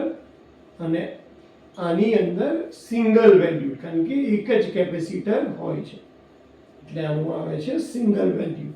અને પાંચમું અને આખરી ટાઈપ આપણી છે capacitor start, capacitor run motor. તમને થશે ત્રીજું અને ચોથું એક જ છે, એક જ જેવું દેખાય છે. હા, પણ એની અંદર ખાલી એટલી ફરક છે કે આમાં એક કેપેસિટર હોય છે અને આમાં 2 કેપેસિટર હોય છે, એટલે આનું નામ છે ડબલ વેલ્યુ. ડબલ વેલ્યુની અંદર ઓક્ઝિલરી વાઇન્ડિંગની અંદર આપણે સેન્ટ્રીફ્યુગલ સ્વિચ સાથે એક કેપેસિટર રાખીએ છીએ જે રનિંગ કન્ડિશનમાં આવતા નીકળી જાય છે અને એક કેપેસિટર પરમનન્ટ રહે છે. તો આ છે ટોટલ 5 ટાઈપ. પણ આપણને એક્ઝામમાં પૂછાય છે એટલા માટે આપણે એને પહેલા મેથડથી સ્ટાર્ટ કરવું પડે ને આપણે લખવું પડે કે ભાઈ ઇન્ડક્શન મોટરને સેલ્ફ સ્ટાર્ટ કરવા માટેની 2 રીત છે, શેડેડ પોલ અને સ્પ્લિટ ફેઝ. અને શેડેડ પોલની એક મોટર છે શેડેડ પોલ મોટર અને સ્પ્લિટ ફેઝની 4 મોટર છે. રેઝિસ્ટન્સ સ્ટાર્ટ, કેપેસિટર સ્ટાર્ટ અને ઇન્ડક્શન રન વાળી. તો આ 5 ટાઈપ જ્યારે પણ તમને એક્ઝામમાં પૂછાય list different types of induction motor, ત્યારે તમારે આટલી વસ્તુ લખવાની રહેશે. ઓકે, તમને આ ખ્યાલ આવી ગયો હશે. Thank you so much. નમસ્તે વિદ્યાર્થી મિત્રો, આજનો આપણો ટોપિક છે function of centrifugal switch off single phase induction motor. Single phase induction મોટરની અંદર વપરાતી સેન્ટ્રીફ્યુગલ સ્વિચનું કામ શું હોય છે? સૌથી પહેલી વસ્તુ આપણે એનો મીનિંગ સમજીએ. સેન્ટ્રીફ્યુગલ એટલે શું? એટલે કે સેન્ટરમાં લાગતા ફોર્સ ઉપર ઓપરેટ થતી. કયા ફોર્સ ઉપર? તો કે સેન્ટરમાં જે ફોર્સ લાગે એના ઉપર ઓપરેટ થતી સ્વિચ, એને કહેવાય સેન્ટ્રીફ્યુગલ સ્વિચ. તો મોટરના સેન્ટરમાં શું છે? તો કે શાફ્ટ. શાફ્ટ જ્યારે રોટેટ થવાની શરૂઆત કરે એટલે સેન્ટરમાં એક ફોર્સ લાગે અને આ ફોર્સને લીધે જે સ્વિચ ઓપરેટ થાય છે એને આપણે કહીએ છીએ સેન્ટ્રીફ્યુગલ સ્વિચ. બીજી વસ્તુ આપણને ખબર હોવી જોઈએ કે સેન્ટ્રીફ્યુગલ સ્વિચ લાગે છે કઈ રીતે? તો એ હંમેશા ઓક્ઝિલરી અથવા તો જેને આપણે કહીએ છીએ સ્ટાર્ટિંગ વાઇન્ડિંગ એની અંદર આપણે એને લગાડીએ છીએ. કેમ લગાડીએ છીએ?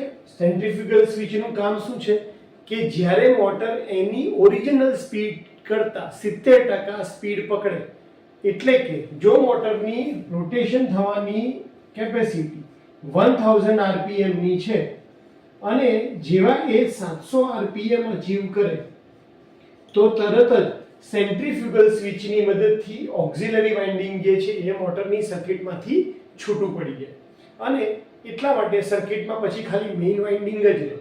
સર્કિટની અંદર ઓક્ઝિલરી વાઇન્ડિંગનું કામ શું છે? તો કે ઇન્ડક્શન મોટરને સ્ટાર્ટ કરવાનું. સ્ટાર્ટ થઈ ગયા પછી એનું કોઈ કામ રહેતું નથી. એટલા માટે સર્કિટમાંથી એને આઇસોલેટ કરવા માટે, સર્કિટમાંથી એને કાઢવા માટે આપણે શેનો યુઝ કરીએ છીએ?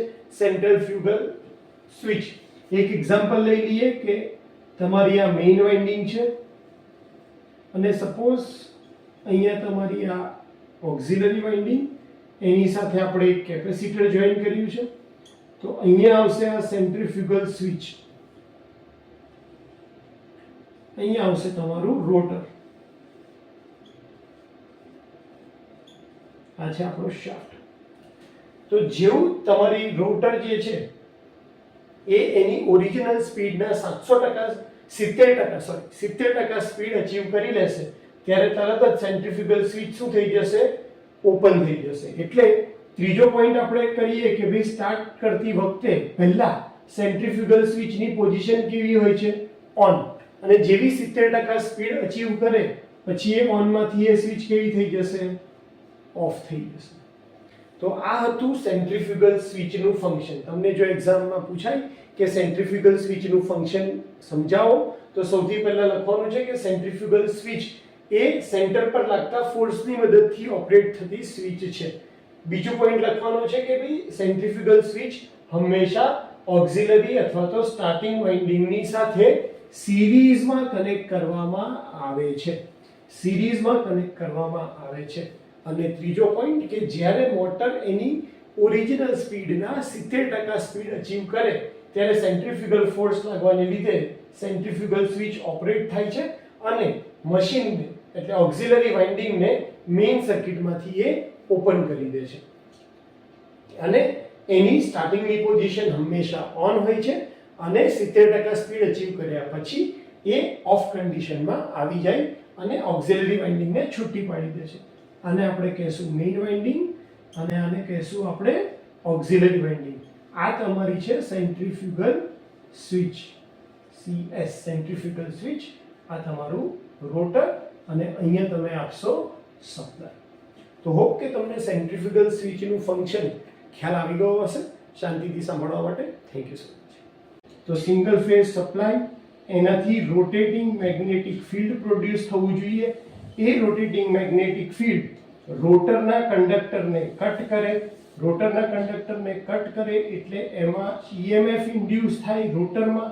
રોટરના EMF, રોટર શોર્ટ કરેલું છે એટલા માટે એમાં કરંટ પ્રોડ્યુસ થાય અને એ કરંટ ટોર્ક પ્રોડ્યુસ કરે અને આપણને રોટેશન મળે. તો આ વર્કિંગ પ્રિન્સિપલ સિમ્પલ છે, પણ હવે તકલીફ હવે શરૂ થાય છે કે રોટેટિંગ મેગ્નેટિક ફિલ્ડ લાવવું ક્યાંથી. 3 ફેઝ સપ્લાયમાં જો તમને યાદ હોય તો આપણે પ્રૂફ કર્યું હતું કે 3 ફેઝ સપ્લાય આપીએ તો આપણને રોટેટિંગ મેગ્નેટિક ફિલ્ડ મળે છે અને એનું મેગ્નિટ્યુડ કેટલું હોય છે તો કે 1.5 3/2 ટાઈમ્સ 5m એટલે કે 1.5 ગણું ફ્લક્સની મેક્સિમમ વેલ્યુના 1.5 ગણી એની વેલ્યુ હોય અને રોટેટ થતું હોય.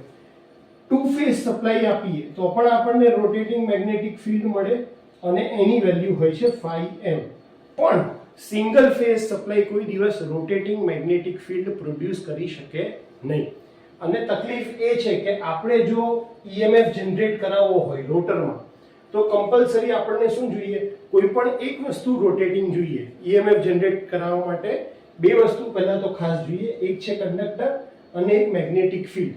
આ બેમાંથી કોઈ પણ એક વસ્તુ રોટેટ થતી હોવી જોઈએ. હવે કંડક્ટર તો બાય નેચરલી રોટેટ નહીં થાય કારણ કે આપણે રોટેટ કરાવવાના છે તો આપણું આઉટપુટ છે મિકેનિકલ એનર્જી, તો કંડક્ટર તો રોટેટ નથી થવાના, ઓબ્વિયસલી છે.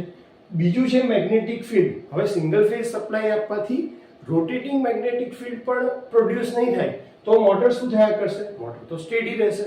આપણે જોઈએ છે કે આપણી મોટર રોટેટ થવી જોઈએ અને એટલા માટે આપણે એવું કોઈ પ્રોવિઝન કરવું પડે કે જેનાથી સિંગલ ફેઝ સપ્લાયથી જે મેગ્નેટિક ફિલ્ડ પ્રોડ્યુસ થાય છે એ કેવું બનાવવું પડે, આપણે રોટેટિંગ મેગ્નેટિક ફિલ્ડ બનાવવું પડે.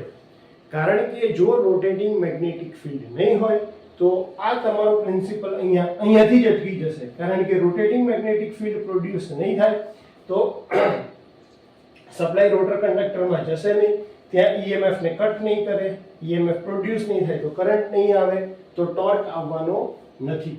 અને એટલા માટે સિંગલ ફેઝ સપ્લાય મોટર જે છે એ સેલ્ફ સ્ટાર્ટિંગ મોટર નથી કહેવાતી. કારણ કે single phase supply rotating magnetic field produce કરી શકતો નથી. અને એટલા માટે તમારે કોઈક એવી અરેન્જમેન્ટ કરવી પડે આ સપ્લાયથી કે જેથી સિંગલ ફેઝ સપ્લાય શેમાં કન્વર્ટ થઈ જાય, ટુ ફેઝમાં કન્વર્ટ થઈ જાય, અથવા તમને બે કરંટ એવા મળે કે જે અલગ અલગ એંગલ ઉપર હોય. જો આ બે કરંટ મળે તો જ તમે રોટેટિંગ મેગ્નેટિક ફિલ્ડ બનાવી શકશો. નમસ્તે વિદ્યાર્થી મિત્રો, આજે આપણે એક સિંગલ ફેઝ ઇન્ડક્શન મોટરનો ક્વેશ્ચન લેવાના છે જે 13/7/2023 ના GTU ની એક્સટર્નલ એક્ઝામમાં પૂછાયો છે અને આ સવાલ 3 માર્ક માટે પૂછાયો છે. સવાલ શું પૂછાયો છે કે for a single phase induction motor if slip of the rotor with respect to forward rotating field is 0.5, એટલે કે આપણને સ્લીપની વેલ્યુ આપી છે. કઈ સ્લીપની? ફોરવર્ડ સ્લીપની વેલ્યુ કેટલી આપી છે? 0.05. અને આપણે શું કેલ્ક્યુલેટ કરવાનું છે? Slip of the rotor with respect to backward rotating field, એટલે કે આપણે SB ને કેલ્ક્યુલેટ કરવાની છે. ગુજરાતીમાં કહું તો સિંગલ ફેઝ ઇન્ડક્શન મોટર માટે જો તમને ફોરવર્ડ રોટેટિંગ મેગ્નેટિક ફિલ્ડ, હવે તમને ખ્યાલ હશે કે સિંગલ ફેઝ ઇન્ડક્શન મોટરમાં આપણે ડબલ ફિલ્ડ રિવોલ્વિંગ થિયરી ભણીએ છીએ. Double field revolving theory. Double field revolving theory પ્રમાણે આપણે બે સ્લીપ લઈએ છીએ, એટલે કે બે ફ્લક્સ લઈએ છીએ, એક ફોરવર્ડ ફ્લક્સ અને એક બેકવર્ડ ફ્લક્સ. ફોરવર્ડ ફ્લક્સ અને બેકવર્ડ ફ્લક્સને લીધે આપણી પાસે બે ટાઈપની સ્લીપ આવે છે. અહીંયા આપણને ફોરવર્ડની સ્લીપ આપી છે 0.05 અને એના ઉપરથી આપણે બેકવર્ડની સ્લીપ શોધવાની છે. સિમ્પલ, એકદમ સિમ્પલ સવાલ આપ્યો છે. જો તમે આની આગળની થિયરી બરાબર ભણ્યા હોય તો SB એટલે કે સ્લીપ B ની ફોર્મ્યુલા છે 2 - S, એટલે કે 2 - 0.05, એટલે આન્સર આવશે તમારો 1.95. જો તમને પર્સન્ટેજમાં કે તો તમે પર્સન્ટેજની અંદર લખી શકો છો 195%. તો આટલો આનો સવાલ છે, પણ આની અંદર કન્સેપ્ટ બહુ ઇમ્પોર્ટન્ટ હતો કે તમને બેકવર્ડ સ્લીપનો કન્સેપ્ટ આ ખબર હોય, આ ફોર્મ્યુલા ખબર હોય તો જ તમે એનો આન્સર લાવી શકો, અને એટલા માટે એને 3 માર્ક રાખવામાં આવ્યા હતા. એકવાર શોર્ટમાં આપણે આ ફંડામેન્ટલ ડિસ્કસ કરી લઈએ કે ફોરવર્ડ સ્લીપમાં આપણી સ્લીપની ફોર્મ્યુલા શું હોય છે તો કે ns - na/ns. અને આપણે વધારે સિમ્પલ ફોર્મમાં લખીએ તો 1 - na/ns